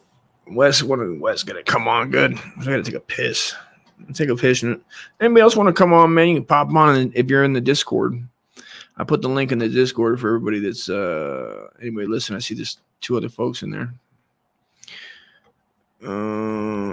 But it is in there. I'm gonna rip a fucking pisty. Oh shit, what's good, yo? You there? Yeah, I had to cut off the echo. I didn't want to echo you. Yeah, yeah. I read this article like 2 days ago, like this really long article. I'm not sure if this is the same one, but he supposedly like tried to get all up on this girl in the bathroom, like kissing on her and shit, and she like kind of pushed him away. Oh, they drunk. Both of them admit to being drunk. Did she admit to being drunk? No, she was, she was like, oh, I didn't really like him or whatever. So right, they didn't work with each other for a while after that, and he like sent her like this. She has a recording of like a, like when somebody's not there and it goes to voicemail. She has a voicemail from him where he's like, hey man, I'm sorry. I really liked you. I always wanted to go out with you and hang out with you and all this other stuff. And I was kind of an asshole and stuff. But I mean, if the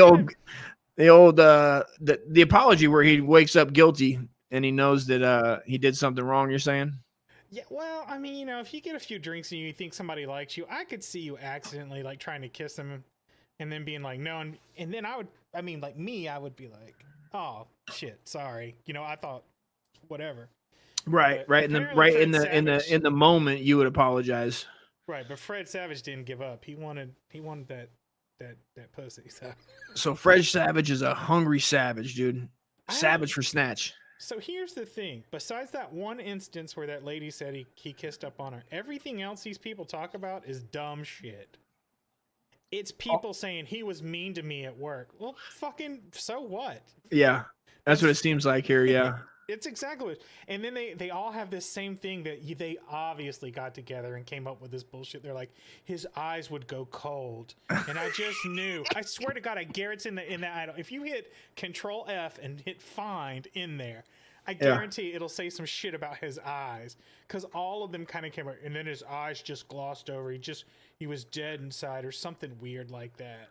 Oh, we got. How do you do it? Control F? Yeah. Let's see. Oh shit! And you put eyes in there. Just put eyes in there. Let's see. Just like dead eyes. It's right there. Oh, nailed it. I'm telling you, his eyes would go dead. It's like, really, bitch. He's in the zone, dude. He's in that fucking puss zone. He ain't getting friended. He's not getting in the friend zone, bro. I'm just saying. They had to sit around and think up some shit to come up with that. Did you see how his eyes went dead? I sure did see how his eyes went dead. Didn't they just go dead? You're just like, come on, really? I mean, how much pussy? I mean, did he end up fucking Winnie? I have no clue, man. I ended up seeing Winnie on Impractical Jokers. She was on something after that for a long. No, wait. No, never mind. I'm thinking of Topanga. Never mind. I get them all confused. Those damn savages. Savage, bro. He's fucking out there living the dream, bro. Look at this. He got one big eye. He got one little eye. That fucking face, dude. That's that dead stare, baby. That's right. His eyes. His face was just his eyes would go dead. Look, it's right there in the video. Oh, dude. I mean, that's some fucking Jesse Smollett shit right there. Oh, there you go. After the alleged incident, the woman claims Savage tried to contact her numerous times to meet, though she never accepted his invitations. She also shared a voicemail Savage left her that she never responded to. Hey, it's your old friend Fred. Hey, it's your old friend Fred here. You gotta Forget about that. Forget about that. Me trying to pressure you out of your panties. It's all good. Savage allegedly said in a message, "We worked together for a while, and then we didn't. And then I was a huge asshole. And I'm really sorry. And I've kind of owed you an apology for a minute here. And so the truth is, I really like you. I really want to be friends. And I'm so sorry that I fucked that up." You're telling me you wouldn't accept that apology? What? You're telling me that's not good enough? I think he was a little savage. That's all I'm saying. Oh, the other crew member Savage allegedly grew close to on the Wonder Years declined to speak. One colleague, however, said Savage could be extremely controlling of that woman's daily behaviors. and added he was manipulative and erratic. Another woman said she once tried to protect the younger crew member from Savage. The younger crew member, they keep saying younger, like how young? Like, is that a minor? I don't know. Yeah, It can't be a minor. Right. They would have already said minor, right? Yeah, they would have been all about. He's rapey. Yeah, he's got rape tendencies. He's raped, right? I don't. Here's the thing about that too. Like, I'm not one to jump to somebody's defense about things, but that could be anything. That could be somebody saying, "Hey, I've been in show business a long fucking time. You've just got here 2 days ago. Let me help you figure some of this shit out, and I'll show you because I'm interested. I want to fuck you." He's not going to say that, but in his mind, he's like, "I want to fuck this girl. I'm going to try and help her, show her the ropes." And then other people get jealous because Fred Savage isn't giving them that kind of attention. They're like, "He's just trying to control you, girl." No, he may not be. He's trying to groom her. That's probably what he's more trying to do than anything. But still, it doesn't sound like. I'm saying you could see that two different ways. Somebody trying to actually mentor you. Mm-hmm. Somebody could be like, "Oh, that's controlling," but it's not. If somebody's trying to help you, you know what I'm saying? Right. Yeah. Yeah. They can look at it, and this is them speaking on it. This is somebody else. This isn't the whoever the younger crew member was. No, it's some girl trying to protect that other girl. She said. Because he was trying to control her.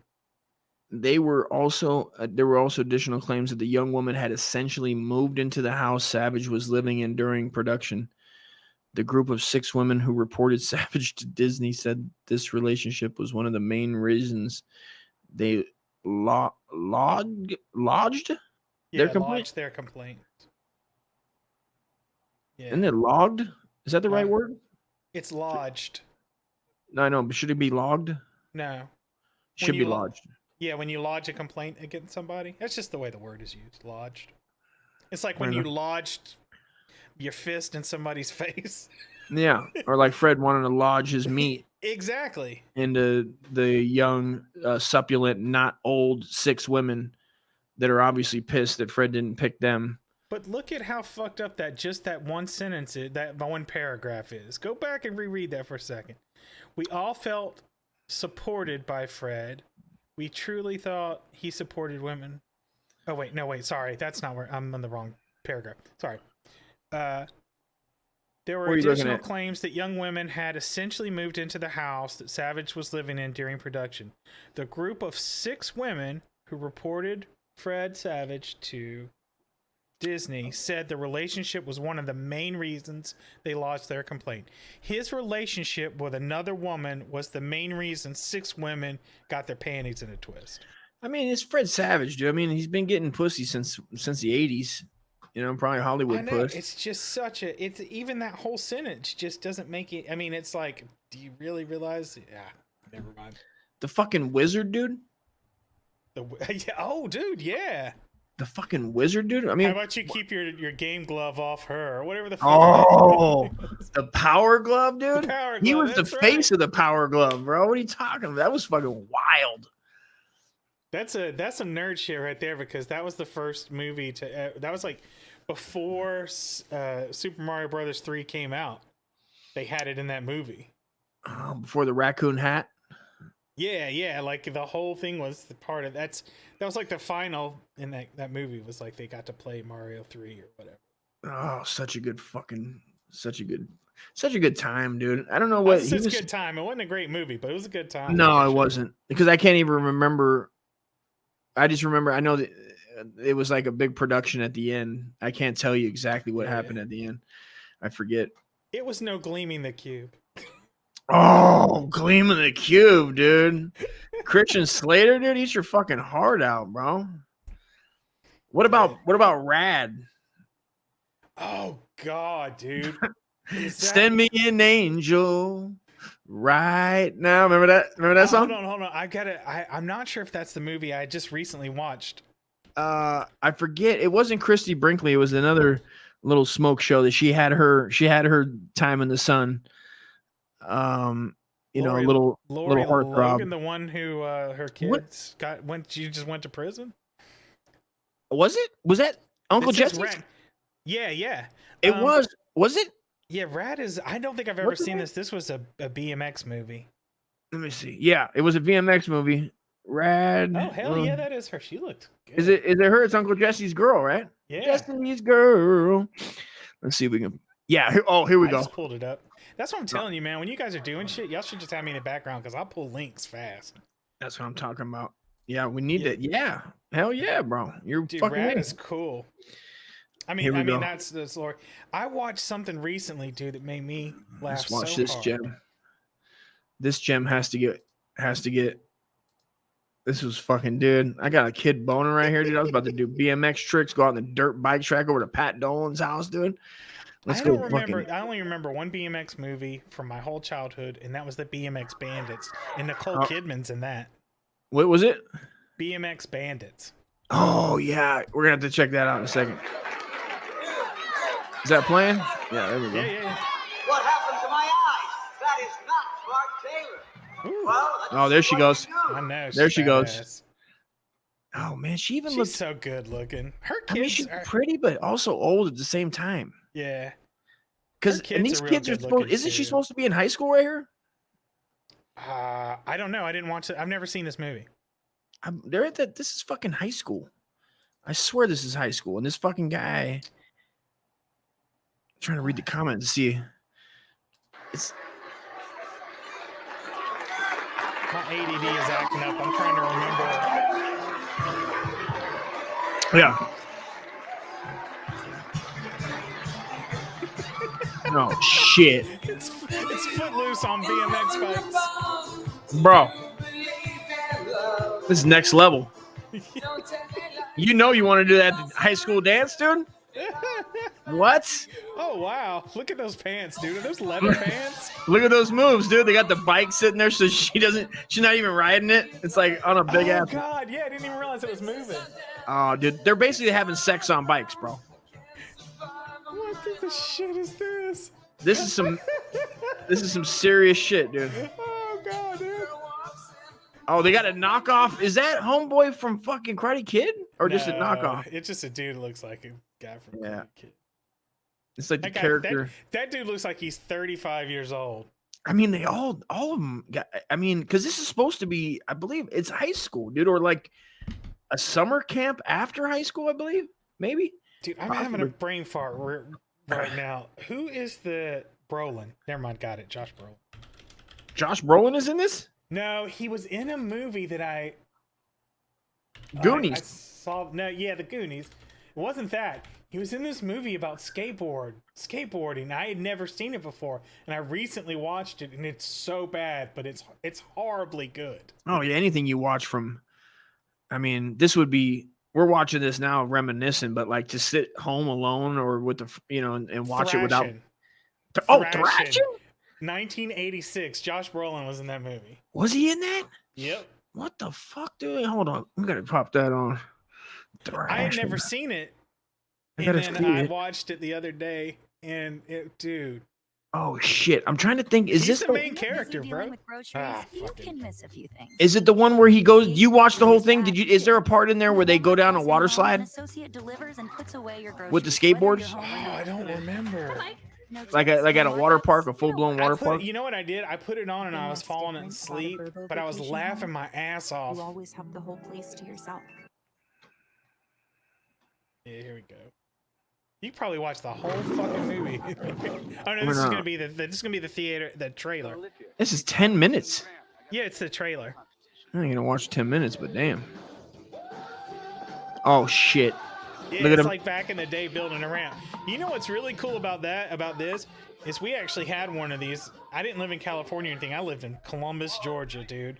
And you had a half pipe? There was a guy who skateboarded, like he was actually sponsored by a few people and was like had a real cool place behind his house. And they had not just this, they had the double where it went like this, you could go over it and there was another half pipe on the other side. Oh shit! Yeah, we had used to go there all the we had a time friend when I was like kid. we had one of those in not me personally, but there was and it pissed me off because I didn't get to go to it a lot. That was like in 4th grade or 5th grade maybe, and a guy had one in his backyard that we used to always like get over the wall so that they would see us because they were like older. Yeah. You know what I mean? To try to have them see us and be like, "Come on, little guy!" Like you're gonna have a moment where they teach you and bring you under their wing. Yeah, that's Josh Brolin right there, bro. Oh, bro, dog, dude. You Just know what's a funny? fucking This is after heartthrob. Goonies, by the way. After Goonies? Yeah. What is this? Does it have the? What did you say? 86. 87? Goonies 86. is 85. Yeah, 85, bro. I was in Vegas watching Goonies. Lightning storm was going on. Did you know what's funny about Goonies is my friend went home because he was scared.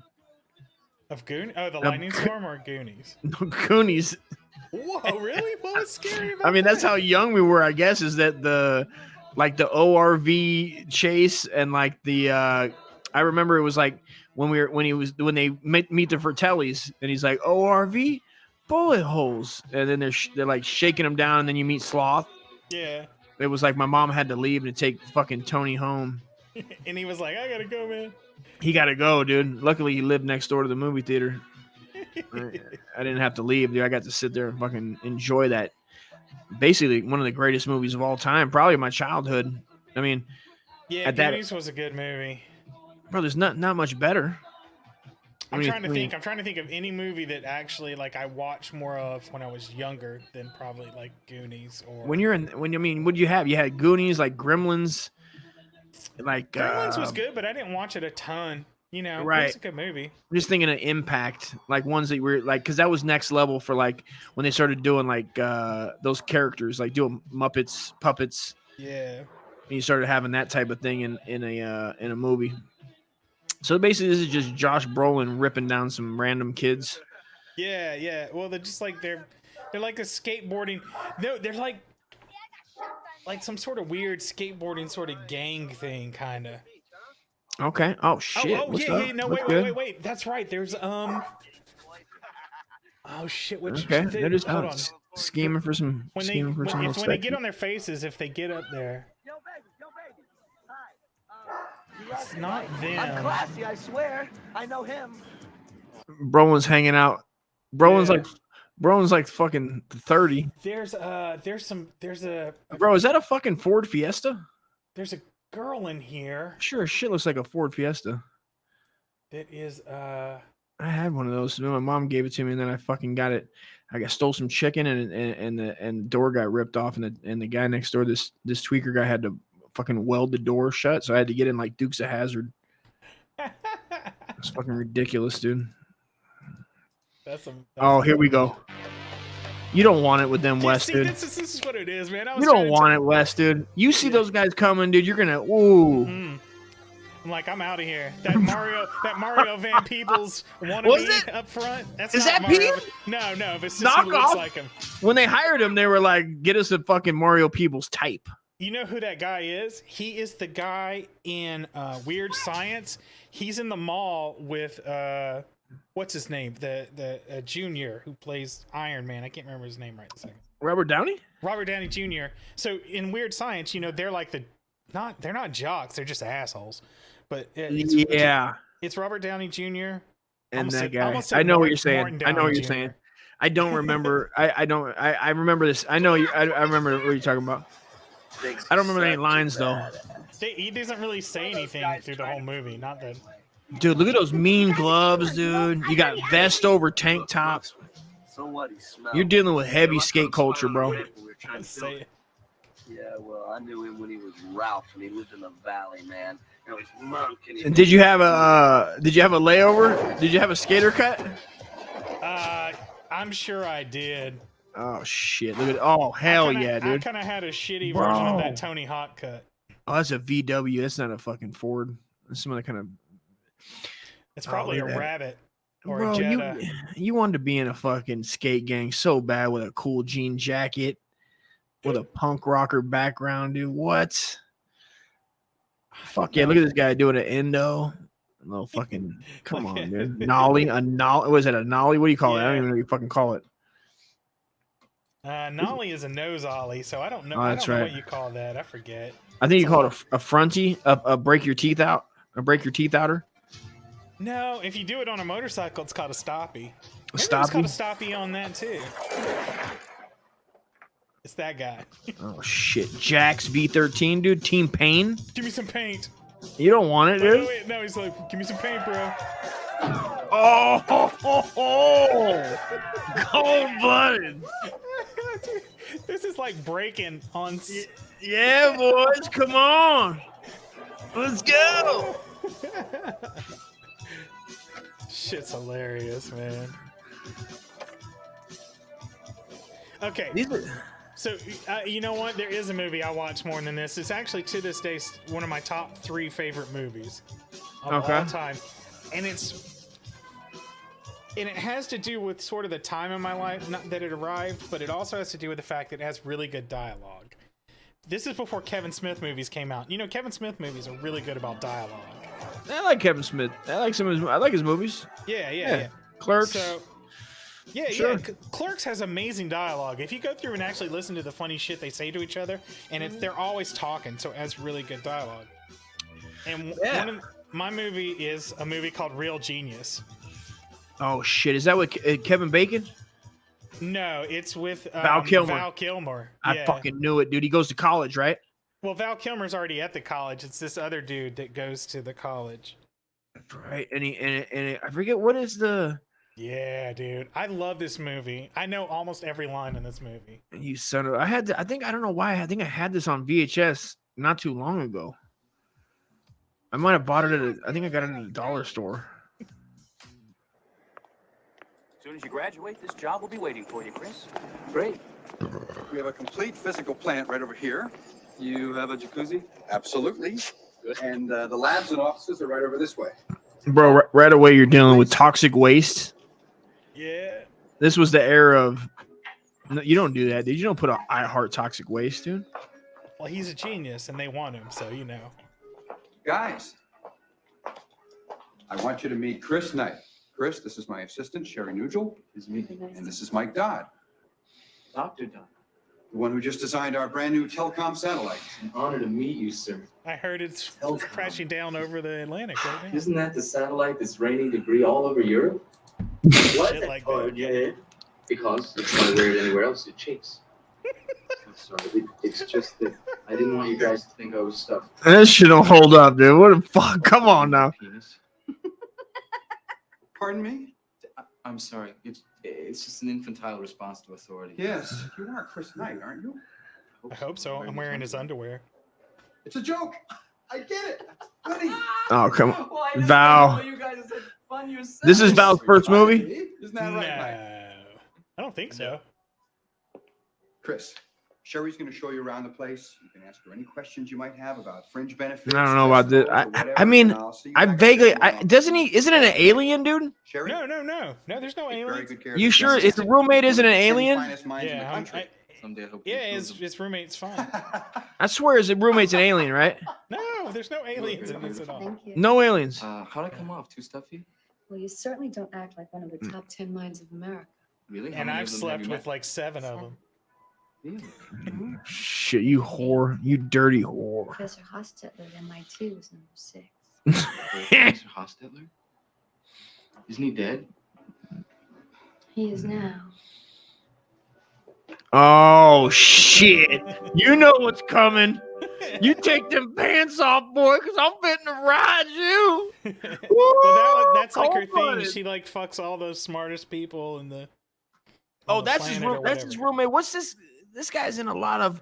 Can we take a look at one segment that I keep revisiting, which is a weird one, of a movie called Revenge of the Nerds. Yeah, I know all the Revenge of the Nerds stuff too. What are you looking for there? The scene where what's his name? Lamar. Yeah. Is grooming the ginger snap that I feel like I need to go back and save from getting abused by that man. Lamar, he's like, because the kid is like, right? He's like graduated high school early. Do you remember the story? Yeah. The story is that this redheaded kid, the redheaded kid, he's like Doogie Howser before Doogie Howser. Yeah. Lamar Luttrell. I mean, and you got this full-grown, strong black man. Yeah. That's just gonna take this fucking young little ginger's ass, dude. The fuck? He's just raping little fucking ginger snap, bro. He wasn't raping him, man. I mean, it didn't show it, but it implied it. Oh, Booger was the man. He's kept this whole Revenge of the Nerds thing, I think, alive. Because, you know, there was 1 and 2, which were pretty funny. And then there was like a third. Oh, 3 was trash, bro. It was weird. And then there was a 4th. And it was just him, wasn't it? Oh, wait a minute. You're right, bro. Because Revenge of the Nerds 3 is on an island, correct? Isn't it? Revenge of the Nerds. Yeah, we got to Google this. So, so there's oh, one the where next generation. No, 2 was on an island. There's one where it's just him, and then there's one where it's Nerds in Love.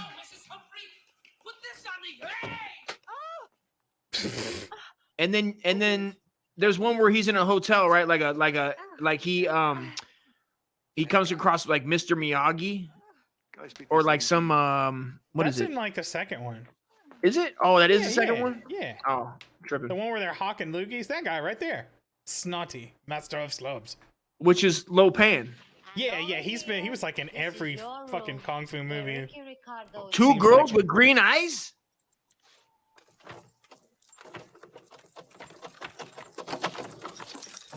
Hey, pie. Boys. This is the Hotel Coral Essence.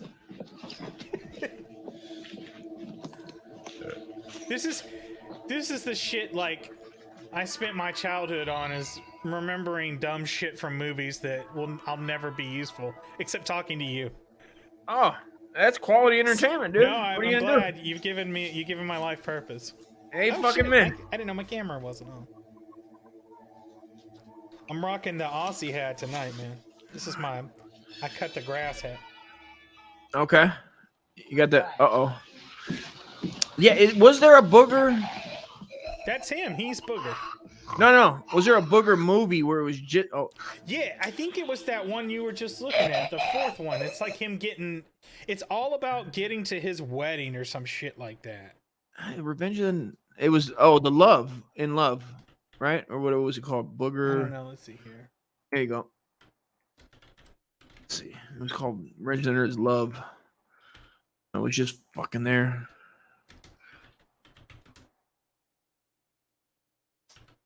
Okay, 3 is the Next Generation. That's the shitty one. Nerds in Love. Oh, they got the whole movie on YouTube, dude. What? That's how bad I mean, like how it wasn't bad. In the beginning, God created the universe. It was just If you start playing this, you might fucking just get sucked in. So here's something that's kind of funny. A lot of people don't think about, or maybe a lot of people don't know. You know that guy who's in there? That's Robert Carradine. He's the main in the first 2 Revenge of the Nerds. It's him and the other guy, who played Goose from Top Gun. Right. Well, that's the guy. He was in. What was the George Clooney? Oh, ER. ER, right? Yeah. He made a big comeback in ER. In ER. Yeah. But the other guy is Robert Carradine. Well, that's David Carradine's son. Is it? Yeah. No way. Yeah, Kung Fu motherfucker. Guy who used to act with Bruce Lee. That's his dad. The guy who killed himself jerking off. Cold-blooded, dude. Yeah. Dude, that's gotta be fucked up. I just thought about it. I just put myself in Robert Carradine's shoes for about 5 seconds and just was like, oh man, my dad killed himself jerking off. How dare you, dude? That's gotta suck. Cold-blooded, dude. That's gotta be a shitty way for like your parent to die. Is he coming before? I don't know. Is he coming before he dies? They're definitely going. Is that how it happens? Greggy, what's good, baby? Yeah, I feel like I wish I could just post the fucking link in here for everybody to jump on, but I'm always I don't know. I guess I can put it in there. I always have fucking control of who's jumping on. That's true. You could leave them in backstage if you don't want to. I mean, I don't care. You were talking about Coast to Coast. And dude, I used to watch Coast to Coast AM. Listen to it all the time, like driving across country, which I used to have to do. I would go in and specifically set my recorded Coast to Coast AM list by shit that I wanted to listen to. But yeah, George, Alex Jones used to come on there all the time. And I would die laughing because, hey, George, this is Alex, man. We got to get this shit rolling, bro. They're Republicans and the Democrats are going to do this, and they're all trying to mind control, and the frogs are gay. And, you know, if you don't... Dude, even back then. Yeah, he used to make me laugh so hard. Because it was like, this guy could be telling the truth about some stuff, but he would go so over the top that I just, to the point where I was like, this guy's Did you see the new Alex Jones, that documentary that he made? No. Or his people? It's like his people made. It's on, I think it's on Prime. It's not the one, it's not something on like, it's, let's see. Prison Planet or something? No, but it's somebody that's being friendly to him. It's not a hating. Right. No, well, I mean, Prison Planet, that's his InfoWars. Right. Prison Planet, that's his website. I don't think it's Prison Planet, but maybe. I don't keep up with that site anymore. I used to check it. Yeah, like I'm saying it did get over the, and maybe it's just me, like too much doom and gloom all the time. If every day everything's fucking exploding, I can't. That wears on your soul. Yeah, bro. I don't watch too much of the news except when I'm on here. This is like how I like when I'm going live, when I know I'm gonna do a show. Like I get on and I start opening tabs, and I'll just keep on things that I want to see though, not necessarily. Is this it? I think is that old? United States of Conspiracy full document. That's not it. Front. I don't know what it is, man. Maybe somebody in the well, they'll know later. Somebody. I don't know, but you know, like his claim to fame is that he did infiltrate the Grove. It's cool in that he, like, the show just runs through his whole, which things I didn't never know. And I mean, I'm like a semi, like I fucked with him, you know, where it's like showing him how he started at the Austin like community center, like the local TV network. Oh, okay, yeah. It shows the whole backstory of like the first day he walks in. Ooh, and it's got pictures and shit for that. So like to see him when he's a young little fucking a little fireball of fucking like he's like a little little Texas fucking little heap of shit fucking going in but he's the same guy. Like when it shows him on the video, it's the same dude. It says Alex War. This is on Apple though, and I wonder would Apple covers something that they thought was alt-right, because you know Apple's weird. I wish I could fucking it's called Alex Joe. It's type in Alex's War with this. Oh, that's it. Comma. That's it. Yeah, that's it. You can get it on Apple TV for sure. Okay, so it's not Prison Planet. You can get it on iTunes. Alex's War. That's it, and it was really good, dude. It's really good. It's it's not. There it is, right there. You can buy it on whatever. Let's check out the trailer. I'm Alex Jones. The story you're about to see is true. Is that showing? Yeah, I'm hearing it. Okay, cool. This is reality. Truth is stranger than fiction. I'm the most banned, most demonized media person in the world. Alex Jones is a fake. He's a performance artist. I'm perceived as a clown, a nut, a maniac. Bro, why does he run like a fucking character, bro? The way he runs, always I have to rewind it. It's amazing. As a clown, it seems like wait, pause. Let me tell you why I run like that. Let me tell you right here, Uncle Dusty. It's because I'm from Texas. You gotta understand. Down in Texas, this is what we do. We just run like this. It looks like he's just unorthodox. It's just maniac. It just his legs don't pick up so high. I'm just a maniac. On his website, InfoWars, he touts paranoia porn, the sickest, most offensive theories.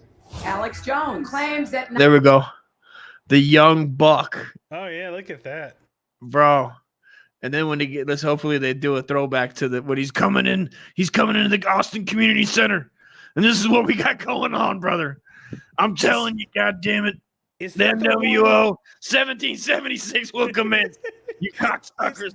Is that the one where you said the Austin Community Center? Is that the one where it's I'm saying community center, but it's like a local cable network station. No. There's a God damn it! It's the guy I'm going to see, and now I have brain farts on here all the time. It's all good. Comedian, the one that I really like that we were talking Doug about. Stanhope. Doug.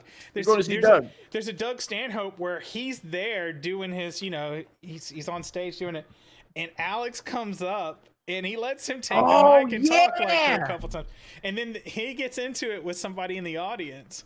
He's like, "I'll come down there and I'll fucking kick your ass, or we can do shots together. It's your choice." That's when there's always something going on with Alex Jones, because I was about to say, wasn't there something going on at that moment when he invited him up on stage at that thing? Maybe. I don't. It's been a while since I watched that. Oh, It's that was pretty great. funny, though. Let's watch that. That's let's almost watch just. You know what? Between that and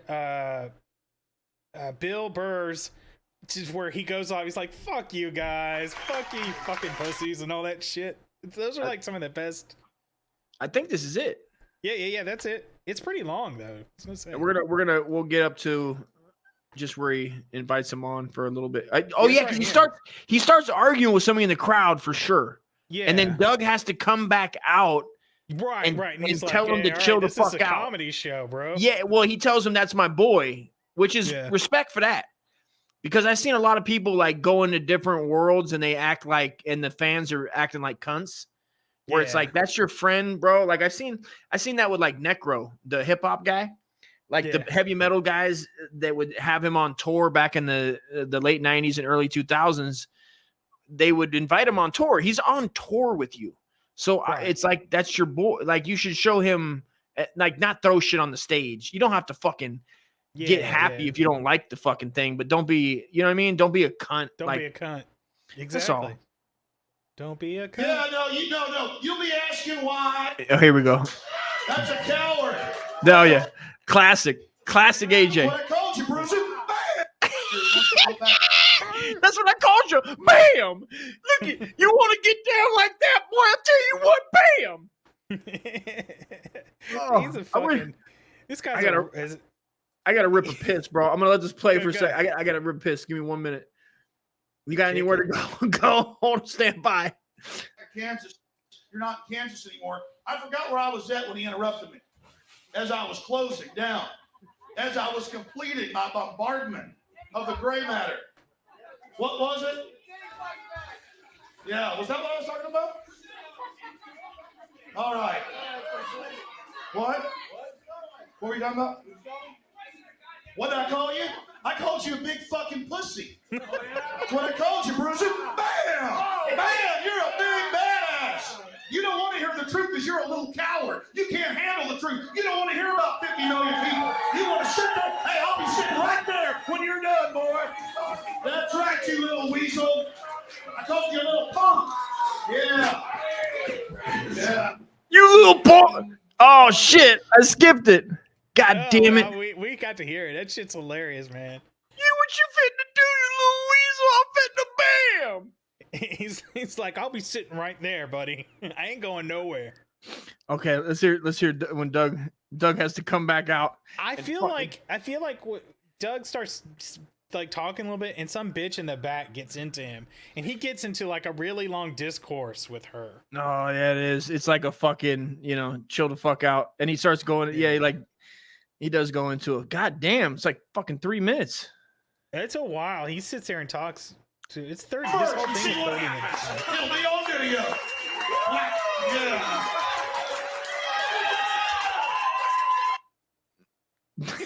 Look at Doug. Doug's like, oh shit. That shit just happened. It's Alex Jones, motherfucker. Did I tell you about the time I met Doug Stanhope when I went and saw him? I got to take my picture with him and everything. Yeah. And I told him, I said, this is on my bucket list. He's like, he's like one of my heroes. And he's like, you need to get a better bucket list. I was like, fuck you, man. Fair enough. That's fair.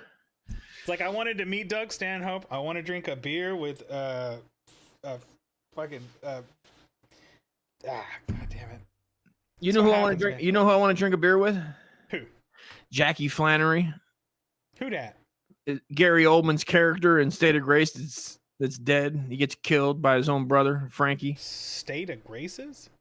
You never seen State of Graces? No, never heard of it, but I love Gary Oldman. Basically the greatest fucking movie. It's the best Irish mob movie of all times. Ooh. Now that's a bold statement. 1990s film. It came out. If the only problem with it is that it came out the same year as Goodfellas. Like this, it came out about the same time. You know what's fucked up? I may have seen this movie and just not realized the name. This is an old movie. Oh yeah, it came out in 1990, same year as Goodfellas. Is this the one where they starts off in there as a kid and he has to run away because he kills somebody or something like that? No, this is Sean. It's Sean Penn, Gary Oldman, and Ed Harris. Oh, he has to go away. That's the story. It doesn't show it. The story is that they all grow up together in Hell's Kitchen. There's a mob, Irish mob, and Sean Penn leaves to join the military, but he comes back. But he comes back and he really went away and joined the cops, and he's an undercover. Right? Yeah. No, I have seen this, and like his I don't know if it's his real brother, but there's other person, this Gary Oldman. He's like into a bunch of shit. And well, yeah, he comes back to infiltrate. That's the job. The job is to infiltrate and bust his friends. This is Robin Wright's in it. She's smoking hot. Ed Harris is in it. It's been a long time since I've seen this movie. Stevie, the character Stevie, the guy, the half. What's the Will Ferrell stepbrothers? What's his name? The other brother. Oh, the other. I don't know that guy's real name. I forget his name. I always forget it, dude. And he's a fucking great actor, bro. Yeah, he is a great actor. I just don't know it. It's Walk Hard. It's Dewey Cox. Yeah. Just call him Dewey Cox. Not know who you're talking about. I really don't know that guy's name at all. As a matter of fact, I'll type Dewey Cox. Oh man, I like fucking beer. I like beer and cigarettes in a dark room, bub. John C. Riley. There you go. Cannoli or ice crust. Corned beef and cabbage. Give us a green picture of beer. He just says corned beef and cabbage. I like how he just says corned beef and cabbage, like being disrespectful. These goddamn mix and their shit. These fucks come here on. I don't know. You do know. You're the fucking bartender. How many fucking times I gotta tell you? The kid at the bar drinking. Fuck you, man. I'm trying to tell you something, man. This here is Jackie. I see this fucking kid. So that's the Italian mob. Yeah. I'll go get some of this shit settled. I'll talk. I'm gonna tell you something after we get done this. I don't want to interrupt it because you know. My friends and I are arguing whether you're a Flannery or not. You are, right? You're not Frankie, you're the other one, right? No, I'm not Frankie. You see that guy over there? That's Jimmy Cavello. Jimmy says, let bygones be bygones. He wants you to come over and join us for a drink. Get him a pitch anything he wants, huh? Come on, join us. You hungry? You want something to eat? No. What is he, fucking homeless? Does he go over and stab the fuck out? Well, I mean, looks like, you know. He does. He's looking like a shot out fucking Irishman, bro. He looks like a drug addict. Fucking A.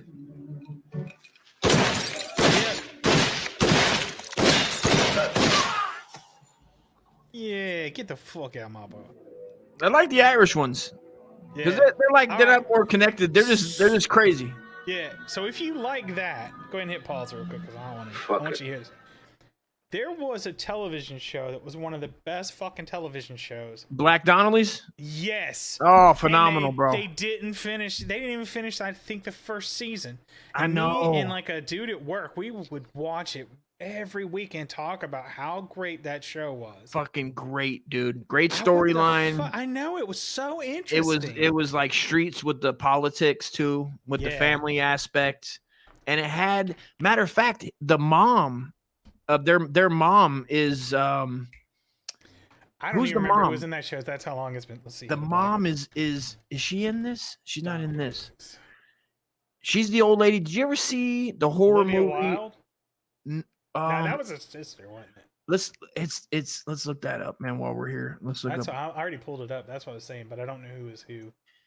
Black Donnelly's. It's the mom is the old. She has little short with the gray hair. She's in do they have like Donnelly's mom? That guy's usually a comedic actor too. This guy, Tommy Kills Silent Huey. No, I don't know.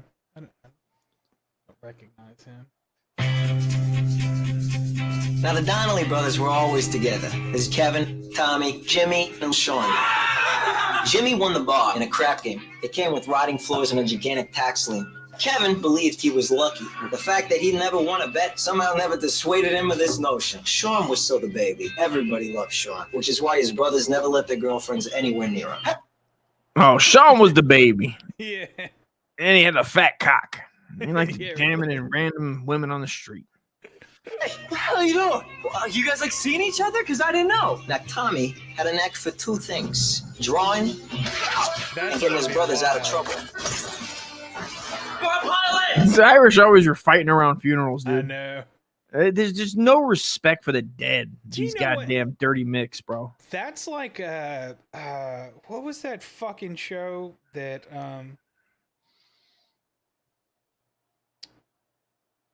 it's my old brain, like most people can think of shit real fast. I have to let the juices start going.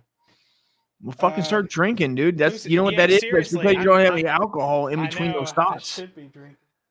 The alcohol. And that's what I was going to talk about. Was that show made me want to drink all the time? Who's the guy? The comedian? I'm an asshole. That guy. Oh, Dan. What the fuck is his name? The guy that he stole from Louis C.K. He said. Oh, he stole it from Louis C.K. I thought he stole his whole fucking act from the guy from Texas, the one that smoked. Bill Hicks. Yes. Maybe. Possibly. Yeah. Dude, I had never seen Bill Hicks before, but I had seen this guy, and I don't know why I can't think of his name. I can't think of it. He had the fireman show. Yeah, that's what I was going to say. That show. Yeah. That show was a great show, by the way, too. Speaking of Irish people and stuff, that show was awesome. Like, the first 3 seasons, I think of that, or 2 seasons, were fucking amazing. I want to say it's not just Shoot Me, but it's something like that. This fucking... Did you ever see this movie, fucking In the Mouth of Madness? Uh-uh. This was a John Carpenter flick, bro. This movie scared the shit out of me. Rescue Me was the name of that show. Rescue Me. There you go. This is a great movie about a book. Like, these people are going, this author like Stephen King, it goes up missing, so they hire this private eye to go find him. Mm-hmm. And he figures out that if you rip like all the books covers off and put them together, it makes a map of a fictional place. And so he goes to find it, and this is what happens, right?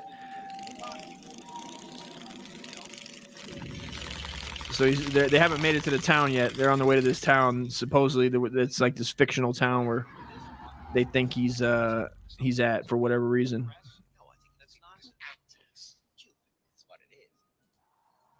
But this fucking skiing. This is 94. I guess I was almost 16. I don't know why scared me so bad. Oh, really? I shouldn't have been scared. There's only two movies I've ever seen that scared me growing up. Since this is quiet, I'll go ahead. One of them was American Werewolf in London. Mm-hmm. And I was really young, like 7. It's like that same person, super old, going back. You know what I mean? Yeah, it's creepy. Sheep, pig, what'd you say? Just out there on the open. When you're out there on the open road, you see weird shit. You know, your mind plays with you. Absolutely. I think that's what it was. That like it was more or less that idea. Fuck. Are you supposed to be? Yeah. Why don't you read a map while driving?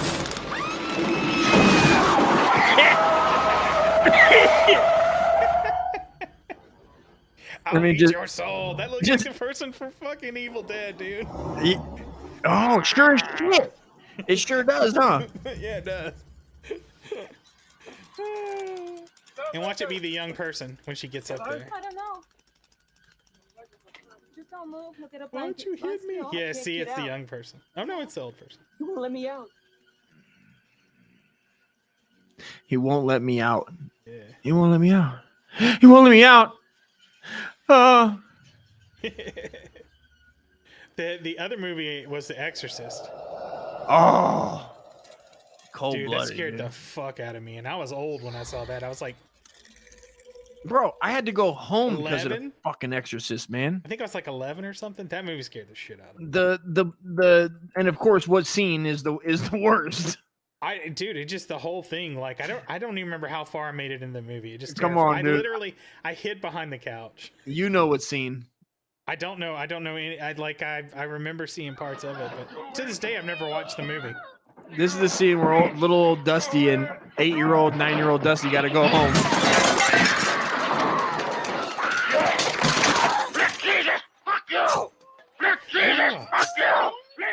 too much, bro. Yeah, Come yeah, on. I'm good. Oh. Oh, you can't fight with the menstruation blood on the crucifix, dude. Oh. Ew. Ew.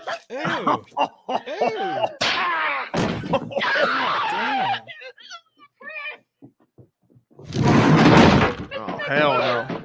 Yeah, man, you can stop this. I'm good. I'm good, man. I don't know what it is about this movie. It messes with me. It's just, you know, it's a childhood thing. It still traumatizes me. Bro, it's a lot, man. I mean, especially with your little kid with that. I was like going to church, like baptized and stuff, and then I used to go to spend the night at my friend Ivan's house, and his mom takes us to whatever block. I don't even know if it was Blockbuster yet, but it was some rental movie place, VHS tape, and she let us get that. And dude, yeah. And I'm like, what? And then we go home, we're watching it, and it was done. As soon as I was petrified, even up to that point. And then when that happened, I got, Mom, come get me. Yeah, really, come get me. These people are fucking insane. They're insane. I'm watching some little girl stab herself with a crucifix in the crotch. Get the fuck out of here, dude. Shit. That movie, that spoof movie they made of that was fucking hilarious, though. Wild, bro. I forget what the name of it. Oh, it's a scary movie. Scary Movie 2? Or is it 3? Whichever one starts off, the beginning part is fucking hilarious. I mean, this is, I don't know if they got anything true off of this, right? Wasn't that supposed to be based on a true story? Yeah, it is supposed to be based off a true story. And I think that's what scared me the most as a child, because somebody had already told me, oh, that's a true story. And I was like, yeah, like you find out as a kid trying to put together that the devil or something can fucking possess you, dude, and then like your mind can't handle it because you can't understand. You don't understand anything else. You don't understand like mental health. You don't understand anything that would maybe be another way to wrap your mind around it. That also depends on your upbringing too. You know, like I grew up in the church and like all sorts of stuff, and like people would talk about, oh, I grew up in the satanic panic as well of the 80s. And so everything was evil and demons could do anything. They would tell you these stories and you would just be like, oh God. And now that I'm older, I'm like, okay, well, that's not it.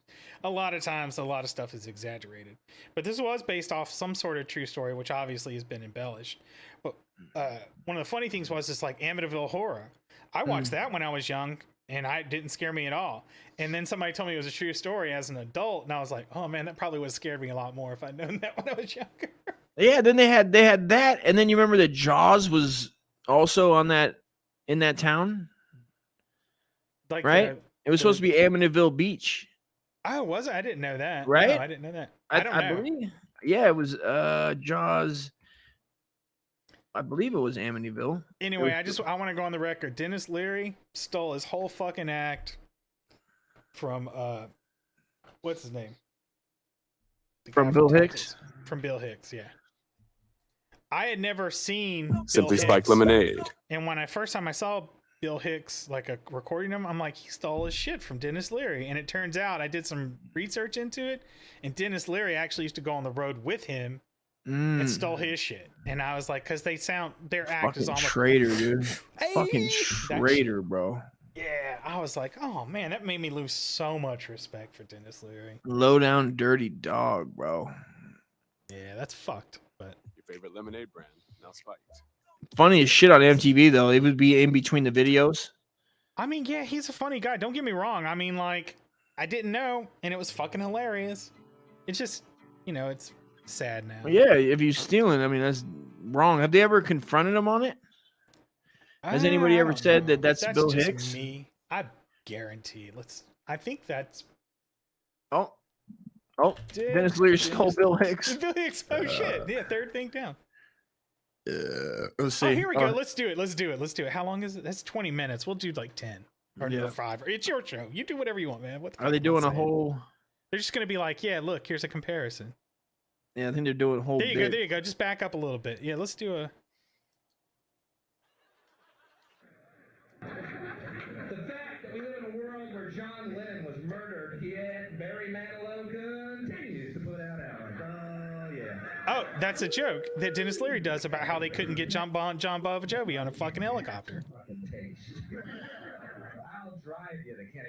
Let's see. He's saying, okay, this is fucking shitty audio.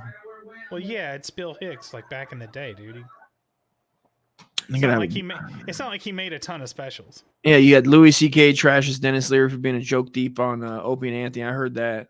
Yeah, there you go. Oh, Dennis Leary responds, dude. What? Fuck Dennis Leary. Okay, whatever. But the book, Dennis, come on. The Why we book, suck? baby. Why we suck. A feel-good guide to staying fat, loud, lazy, and stupid. Yes, I'm very proud of this book. Are you over the autism controversy? Well, I have a couple things I'd like to say about that. Really? Yeah. Louis C.K. wrote that chapter. You mean a smart ass? Louis like, thank you. Yeah, if there's anything else in the book you don't like, Bill Hicks wrote that. Yeah. I want to talk about Louis C.K. for a second, okay? Yeah. Then we'll get into autism. Apparently somebody has contacted Louis. Oh, he's told the story on our show. I know. And so I heard about it. I didn't hear it. Somebody contacted Eddie Brill from the Letterman show. Sure. Who's an old friend of mine, contacted Louis and said, hey, Chris Phillips wrote the A-Hole song with Dennis. And actually, it was Chris's idea. He's the one who came up with the riff, and it tumbled out of our heads. And when he told Louis, Louis said, oh my gosh, I should call Chris Phillips and apologize. No call to me, though. Apparently, the lines that Chris wrote in the A-Hole song are fine, but I stole all the lines I wrote from Louis C.K. So, and Louis, by the way, the money I gave you to make that movie was not guilt money. I had no idea you thought I stole your material. I actually believed in you as a filmmaker. Period. That's the end of that story. What movie did you give him money to? Yeah, I want to know. No, I don't even want to get into it. I gave him money to make a movie because I believed him as a filmmaker. Apparently, he said on your show that he thought it was blood guilt money. Yeah, okay. Dude, You know what's funny? What movie are you talking about? Fucking movie. I swear to God, I vaguely remember Louis saying that there was a Well, I problem just wanted to go on the with record. the A-Hole song with Dennis Leary. Now I got to go listen to what Louis said to bring it all No, together. you don't have to listen to it. It's whatever. All right. I just wanted to say it. Louis C.K. has directed some fucking amazingly good movies. Bro, Louis C.K., everything he does is gold. American years, Hustler, the Pootie laws in Tang, California Pootie Tang, bro. Bro, his fucking Buckets with Zach Galifianakis series was Between Two Ferns? Is that what you're talking no, about? no, Buckets, bro. Where he was a rodeo clown. Zach Galifianakis is a rodeo clown. His mom or his mom is Louis Anderson. It's fucking the best, dude. You haven't seen it? It was like when FX, really it was familiar, at but- the same time. Louis, obviously his show Louis, HBO, and then they redid it on FX. Yeah. And then it was like into that. Then he did Buckets with. Did he have the same girl as his wife in both of those shows? That girl that I used to have the hots for when I was a kid. Yeah. Ever since I saw her on Night Yeah. Court. He did. You sure? Was she on Night Court? She's like on an episode of like a bunch of 80s shows where she kind of was like tomboyish, so they'd make her look like a boy, which she didn't, and be like, oh, it's a boy, but then it was a girl. But I had always had a crush on her. She was so hot. Am I saying that wrong? Who? What? I swear it's called Buckets. I don't Right. know. With Zach Galifianakis. I don't see it. I don't see anything buckets so You far. spelled it wrong. Baskets, bro. Oh, basket. It's called Baskets. And No, I don't think I've ever seen. Why don't you it's work a at the television show. hospice? it's a great movie. It's like it's like just some Is it rodeo a- clown it in says Bakers. season I think it's one. in Bakersfield. But it and- says season 1 there. So it's a television show. That's what I'm saying. Oh, okay. It's a show. You I'm said saying it was movie. a show. Sorry. Like when FX came out, when FX, the Louis show was on sorry. HBO. It was on HBO for X amount of time, where it was shot like on a sound stage with like a live studio audience, Mhm. right? And then when FX, he got a deal when he did that Pig Newton. His company was called Pig Newton. His production company, right? That he did all his movies and he did all his shows behind. Was called Pig Newton. You seem And to know a lot about Louis C.K., man. Louis the fucking might be the greatest comedian of all I heard time. this really weird story, and it's just like some coast to coast AM bullshit that I heard one night. So maybe you can verify. And I think I may have heard this on Coast to Coast. No lie. It was some guy, and I can't remember who it was. I really do wish I could remember who it was. He was saying that Louis C.K., his whole family's actually like from Mexico or Guatemala or something. Right. And that his last name isn't. Yeah. The reason it's C.K. is because it's actually like C.K. and it's Yeah. pronounced a certain way or something. But all of his family apparently are all real dark skinned except for Louis. He just, for some reason, this white redheaded person. Yeah, he's like Hungarian Jews that came over. No, it was definitely Spanish because they no, were no, trying no, to say. They were like Jews that Okay, sorry. moved to Mexico, and through and then so that's how it goes. So like I over swear time, I looked that up and I couldn't they're like find Jewish, that like anybody bring that Jewish, up again. part Jewish and Mexican. That's funny. I swear the guy was talking about it like one night on something. I swear I think it may have been Coast to Coast AM. Yeah, there's like there's always Patrice O'Neal has jokes about it. They have a whole Opie and Anthony episodes of like this great episode with him arguing the spick. He's a fucking calling him a spick. He's like, dude, you're just a fucking you're just a fucking spick, dude. It's fucking great, bro. It's some of the best radio ever, dude. I still fall asleep sometimes listening to those old episodes, dude. They're fucking phenomenal.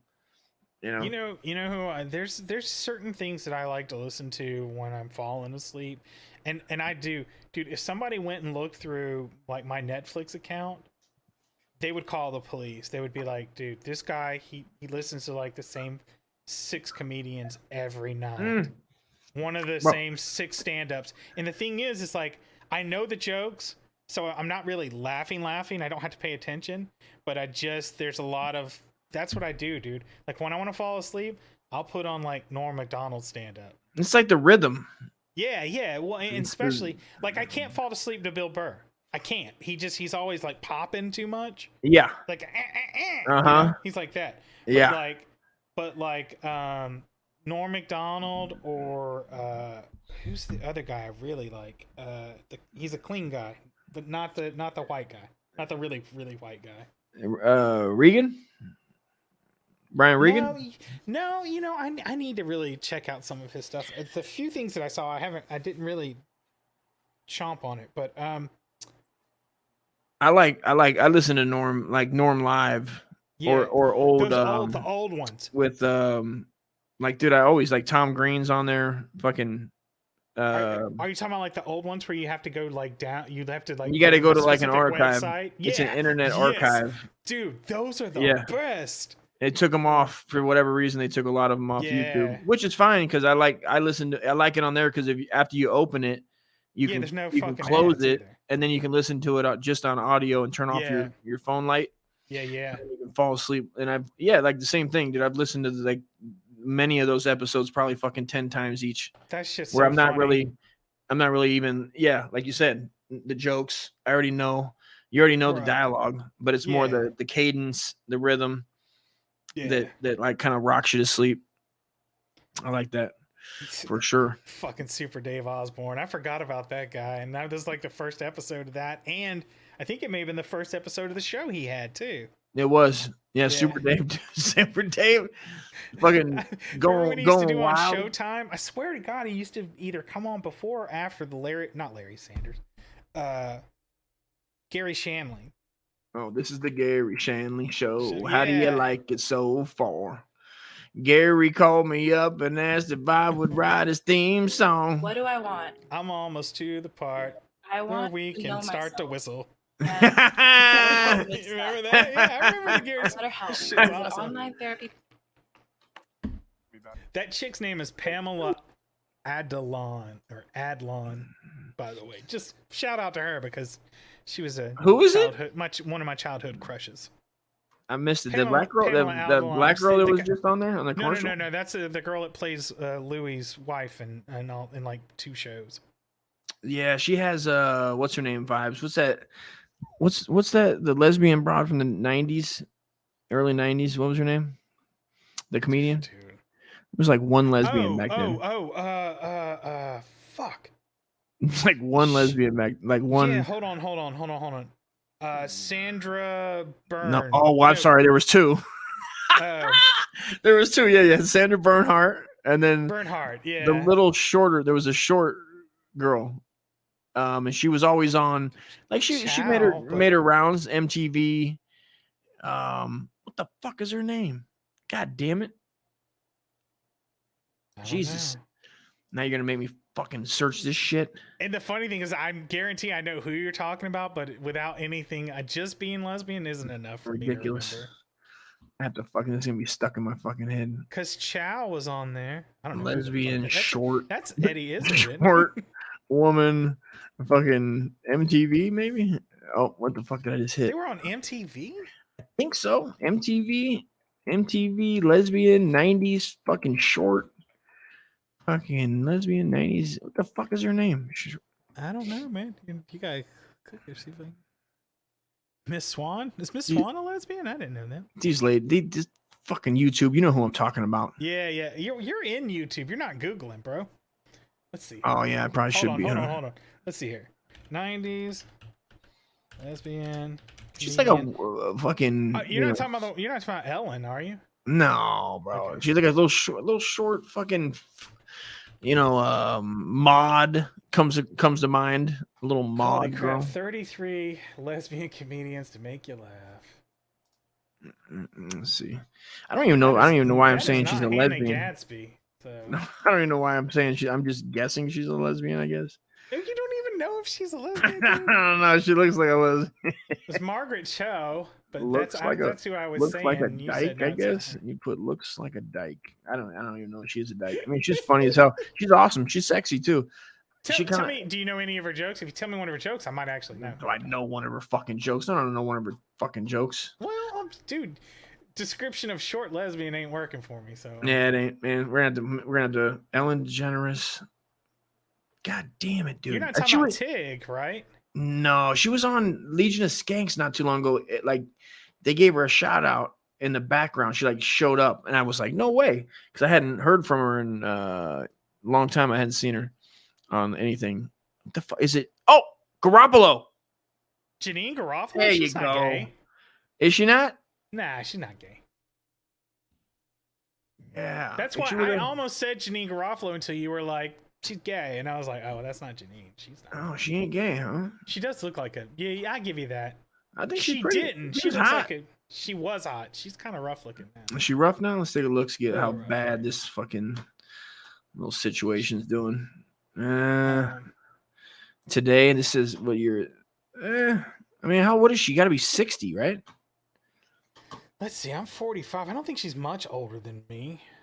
How old? Maybe 5. So 50, 55, somewhere in there. Let's get to the bottom of fucking Janine's discharge panties, dude. little naughty girl. She was kind of. I mean, she was in 64. So she's how old's that? You're born in 64. You're 50, 70? No, wait a minute. 60, 58. Yeah, I don't know, man. I think I can't do time math in my head. It's 58. I mean, so she's just a little. She's just like she's 58. That's what how it old said. She is? Yeah. Or that's when she was born. No, she was born in 64.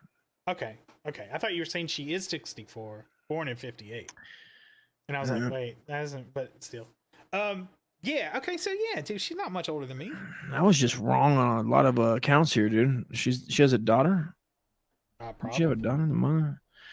Listen, dude, I'm gonna have to do a whole fucking Janine fucking biography, bro. It's not my daughter, so it doesn't make a difference. Oh, you didn't have a daughter with her? I didn't get a chance to impregnate. You tell me you didn't have a daughter with the feminism celebrity American politics lady? Dude, she was hot and cool and not super. I mean, like back in the day. Dude, I'll go see her live right now, dude. This is her official website. I would probably see her stand up live. I'm sure it depending, dude. I can't. Looks like she hasn't updated this live appearances since 2016. I can't go see anyone who's just going to do politic jokes at me. You know what I'm saying? Even if I went and saw Doug Stanhope and all he did was talk about fucking Trump, I would be so disappointed. You don't want to see a Doug Stanhope Trump special. I don't want to see anybody that's like. I don't want to go see female comics that all they want to talk about is feminism and all this other shit. I don't want to see male comics. That's all I want to talk about is her pussy, dude. You know, there are It's some like, that hey, are like look at this pussy I got. And you're like, no way, you got one too? What? That's dude. That's that's the big thing about what's that fat ass bitch that I'm always I forget her name too. I just don't know why. I get on here and I know that like 2 people are watching me and I forget shit all the time. Well, fucking get to the bottom of it, dude. You need to dig down. Dig down. Amy get to the Schumer. bottom of it. That's the thing about Amy Schumer. When her show first came out, that Amy Schumer, whatever, that was pretty funny. Like there was some good but they had writers. There was stuff they did on there that was funny, but her stand up, dude, it's just my pussy stinks, my pussy this. Amy Schumer, dude, is the greatest comedian that's ever walked the face of the earth, dude. Oh, hands down. dude, you're such a Ask Doug Stanhope, dude. When you go see Doug Stanhope, you go, hey. Doug Stanhope wouldn't piss on Amy Schumer if she was on fire. Hey, if you can, just get me one of those fucking leisure suit jackets he's got. I think he only has 2. I need that. He goes to Goodwills and like collects them up and stuff. Hey, here's an idea. Why don't we just drive out to his compound? Dude, you're closer than I am, man. I wouldn't drive out there. I've heard him say that people just show up there. Yeah, I would when they do their annual whatever it is bash where they kind of like let shit hang out. I think it's 4th of July or something. I'd do it then, but I would if I were you. I'm not gonna go because I have a family and they'd be like, "Where the fuck are you going?" I'm gonna go hang out with Doug Stanhope in the middle of the fucking desert. They'd be like, "What's wrong with hanging out with Doug Stanhope and getting weird, dude? Like fucking let's get I don't know. I'm not saying I get weird because I'm, You're saying you don't want to get monkeypox with Doug Stanhope and just, have some face to face. I don't want to do shrooms. That's all I'm saying. I don't want to get out there and get drugged and then fucking raped. Have a like Doug Stanhope and his crew. Have a anxiety attack in the middle of the desert and have everyone laughing at me while I'm sitting there thinking I'm dying for like 12 hours straight. What if you have all you can eat Xanax? I don't know. I've never done Xanax. Good. I'm you a shouldn't. good boy. You knock it off. You need to knock off the drugs you're taking. Yeah. I think that'd be fun. I'd definitely go out. You think it'd be what? You think it'd be fun to go? You might get shot in your face. I don't think so. You think he's gonna welcome you? He's gonna with arms wide open? No, but yeah, and no. I think that they have people come out there. It's a little fucking town, man. Doug will end up fucking. First of all, I've heard that Doug's an undercover gay guy. That's not true. I know he's open. He's out in the open. I'm hoping that I get a date with him. He's any of those things. As a matter of fact, I think there's a thing about if you touch his neck and stuff, he freaks out, which is kind of weird. So you're gonna touch his neck? Fuck no. You should, dude. Record it, do it live, and be like, okay, I'll say I'm Wes, and this is me touching Doug's neck, and see what happens. No, I think Doug. I'd like to meet Doug, dude. He seems like a all right guy. I'd like to meet him again and actually have a discourse with him because I didn't really talk to him that much. And I'd like to sit down and have a beer with Joe Rogan. That's my bucket list. Joe Rogan. Yeah. You know what? If Joe Rogan had different hands, I really worry about his hands and his situation with his hands. I don't like his hands. I'm glad they're under the table most of the time when I watch the show because I love his show and I watch them all, dude. Like I just watched. That's where I got the kick. Does he have on. like gnarly hands or something? They're kind of fucking old man. They're like my grandpa's hands, dude. They're just like big, and he always makes comments about them, but they're under the table, so you never really see them. I got little hands. And he has the exact opposite of my hands, where it's like 2 of his. When he makes fun of like, it's probably like me making fun of fat people. When I make fun of fat people, it's like, yeah, dude, but you're fucking big. And like when he makes fun of people's hands, I go, but Joe, your hands look like they're fucking big clumps of sand. They're like big, meat hammers. They're like clay. Yeah, they're like clay-ish hands. And I'm not gonna want to touch his hands or massage his hands in any way. But I'd like to maybe shoot an arrow with him naked on a beach somewhere. High you know what I mean? peyote. I get you. That's one of my biggest complaints too. Is my body is built weird. I have small hands, but they're thick. I have like thick hands. Yeah, big old dick. So when I like when I'm trying to grip certain things for guns and things like that, I'm like What's a better grip for women? Like for small hands, it's like the most. It's the shittiest question to ask. I couldn't bang a pussy until like 1998, dude. When my hands got long enough, I couldn't even get the finger in right here, dude. Oh, I I'm couldn't sure even I get could it. They were like this, like fingers, my but they're too small. I'm not doing. my hands are like that big, dude. This is how big. One time I seen me and my friends had a circle jerk. I'm not even lying, dude. My friend's Jimmy's dick was like that big, dude, and it fucking made me feel so. It didn't feel like Made you feel bad, I wasn't didn't like it didn't make me feel bad, but I was like, man, you're all right, dude. Like you're fucking. You feel Dustin, bad for that dude. I didn't feel bad for him. I mean, I just felt more happy for me. Where I was like, because I don't have a big piece at all, and I'm like, I always thought, I go, man, you got the world's smallest dick, dude. Like, because until I got like older and was in like showers and gyms, and there were other, you know what I mean? Yeah, yeah. yeah. But old poor Jimmy, dude, it was like that, dude. And I was like, Dude, no way. And he was like doing this. When he was, you were like, he was get like it, this. buddy. Well, I mean, I was doing my thing over there, No, I and know. he was But doing I'm his just saying, thing. hey, man. Sometimes you do circle jerks with each other. You know what I mean? Sometimes you got to make it work. Oh shit! Hold on, wait. Mina sent me something. That's what she said. You know about cigars, right? When did she send me that? Oh, just 10 minutes ago. Okay, we'll get to the bottom of that. I don't know. I just sit it back. Anyway, shit. I forgot what the fuck I was saying. No, that's it, dude. We're out of here. Oh, are we leaving? All right. Peace out. I'm out. Thanks All for right, joining. man. No, yeah. Shout Thanks for it having me. out. Come on. We didn't even talk about Coast to Coast, man. I was gonna ask you about like what your favorite episode was or whatever, but I don't have an favorite. I like listening because I found it later. Yeah, I found did it. too. I was a complete like. I found it on the internet, dude, and I just like found it probably through. I don't know if it was Joe. Was I found it through Joe Rogan? Oh, really? Coast to Coast. I don't know. I don't know for sure. I just know that I probably through conspiracy other things I found it because the whole one is good. Where they're talking about where the there's just endless a hole, the devil's hole, or whatever. devil's hole, where it's just like a giant hole somewhere in the earth that people are still trying. Well, because you know what I like about the show again, that it was like no pre-internet, most of it. Right? Yeah, people call in and they're just crazy fucking. And if you had an imagination, I was telling my brother about it. And I'm like, so when they're telling you a story, you're putting it together in your head. So what it looks like in my head and what it really looks like, or what you think it looks like, and we're listening to the same thing. Like I like the time traveler one. The time travel guy, is my man. Oh, you talking about the one where he came back and he knew some shit about a computer that nobody knew about, and then the people were like, "Oh shit, that's true." Nobody knows about that. This guy just fucking was stealing power and like lived in a mobile home and was stealing satellites from like some place, and he would black out every time he turned it on, and he tried to aim it at his cat. And he was saying it. Okay, sorry. I thought you were talking about the guy, the real time travel guy's story. That's like a thing. That's fucking creepy. You talk about some creepy shit. That's some creepy shit. I like the time like that one is the one that I followed up. Like I just after I heard it, I had to keep going. I had to be like, I got to go find this guy. And there's not Discords, but there's like old message rooms where people are trying to find him because they were like, what this guy looked like, you know? Because now you can kind of, and people are still trying to put it together of who that guy is and what do you look like. Are like. you talking about the same guy, the time travel guy? Yeah, type in Coast to Coast AM and then type in time travel guy. The one who, I can't remember his name.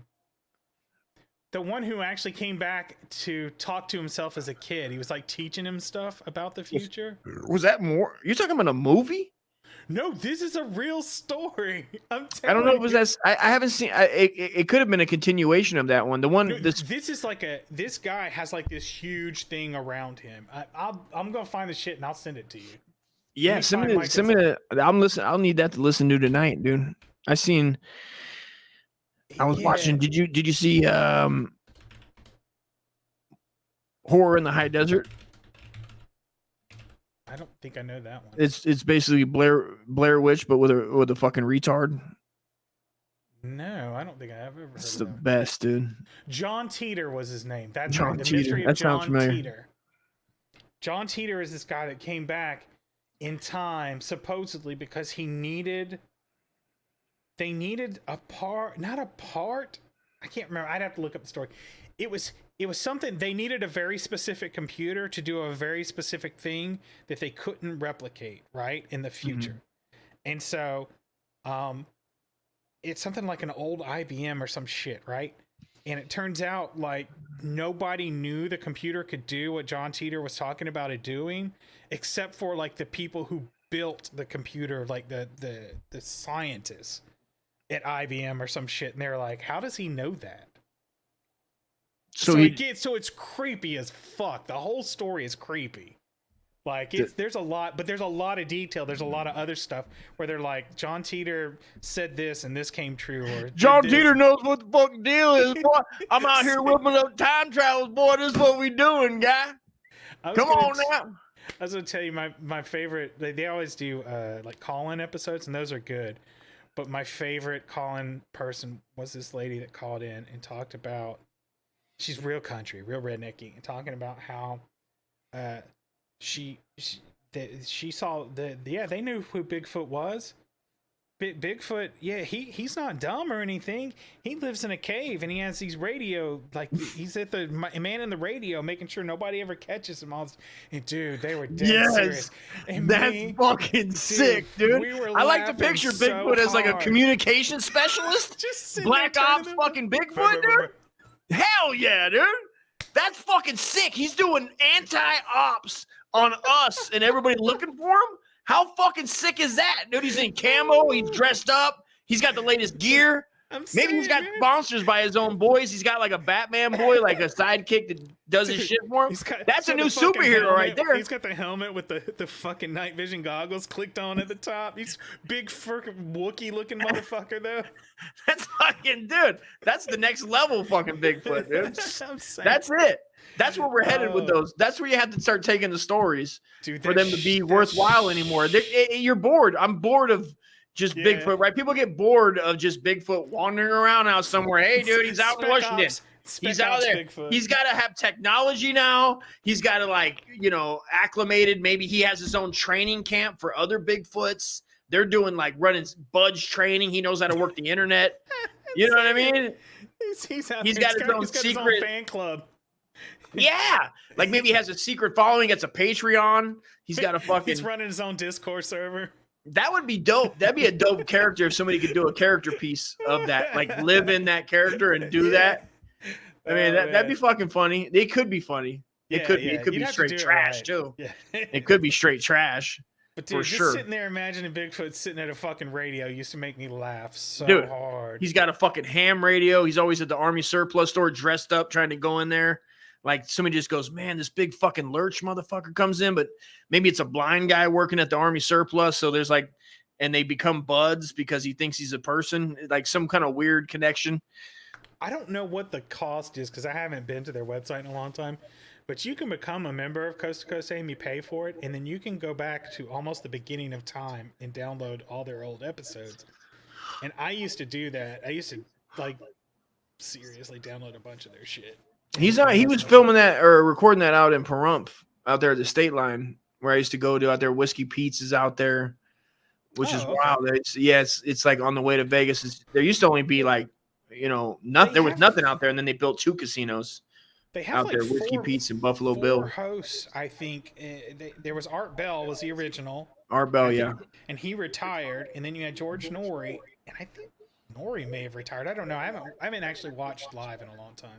I've never listened to anything with George Norrie. I've always like I've never, because I didn't listen to it live or anything. I just know the name Art Bell, Coast to Coast. Yeah. And once you hear his voice, you're like kind of stuck to it because he has that, and just answering the calls and just being like as if when people are telling him the wildest fucking, the people are after me, they're fucking right there. Yeah. I've seen, and it's just like, and he's just like, and then you had the flight conductor that did, and you're like, huh? Like, how did you not go like, man, you're fucking wild, dude? Exactly. Like, what are you doing out there? Like, he didn't judge. He didn't like have like a reaction. Judgment. Yeah, that's George used to do if that he too. did have a judgment, it was buried, and his reaction was very like, this is what we're doing. Like, of course. It's like if that were me, I could take a lot of those calls, but eventually I'm going to be like, dude, you're full of shit, bro. Why are you calling? Eventually, or at least tell them to step it up. Like, because I would be that way. Like, after you get some good ones, you're like, oh, hell yeah. And then you get, but, eventually you'd get either bored, sick, Yeah. Or just like, this is all you motherfuckers are a lie. Go get some fucking help. You guys need help. I start transferring them, giving them the suicide hotline, giving them the mental health hotline. Like, you got problems, bro. No. You see, that's the thing. Like, people like that show keeps them like alive.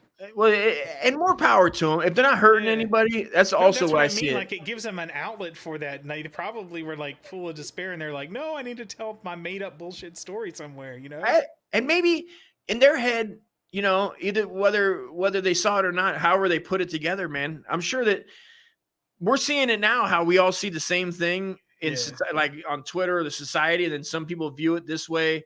Some people, but maybe they're just so far skewed that they thought, you know, the guy that was just down at the corner asking for $1, you know, me and you saw, is the CIA, you know, the CIA guy that's an alien, also lizard, Black Ops, also guy. a lizard reptilian. And those were, yeah. I mean, when they believe it that much, that's what you kind of listening for, is the storytelling. That's kind of what you just, I do, is you listen to the storytelling part where it kind of gets carried, because you get like, it feels real because they believe it. Yeah. Some of them really die hard believe it, and you're like, and it makes it. There's been times where I've had to turn it off, bro. Where I'm listening to it, I go, "This is too much." Like I'm trying to fall asleep, then you get too pumped. Yeah, you get like, wrapped up. Yeah, I don't need to be awake. Like I'm not in a truck driving across country. Need to be up. I'm like laying down, and I'm like, "Oh, I can't listen to no more fucking surveillance guy that comes out of the ground at night, and little metallic men are running around fucking." You know what I mean? Like you're like, what? Dude, what did they do? That's the best shit when you're driving at night, is listening to Coast to Coast. Because it is, dude. And sometimes it'll freak you out so much it just keeps you awake. And going, you know? Well, that's the whole point. It's like a pot of coffee. Like without it, you're just jolted off of madness, and it's good. It's a good thing. It's good that, and God bless those people that hopefully they're working through something, and hopefully they don't cross the barrier, the threshold of let's go murder a bunch of people and chop them up in pieces. And they really, those metallic men they saw were children at the playground, and now they're fucking ripped up into pieces and whatnot. This shit's crazy. All right, brother. Love you, man. Thanks for coming on, everybody, man. The two folks that fucking held it down, man. Thank you for watching, you guys. Appreciate you guys. Yeah, this will be up.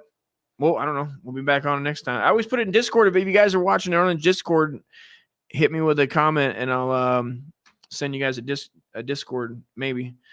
I don't know. I guess we'll figure it out. Anyway, I'm out. Have a beautiful evening. If you believe in aliens, that's fucking awesome.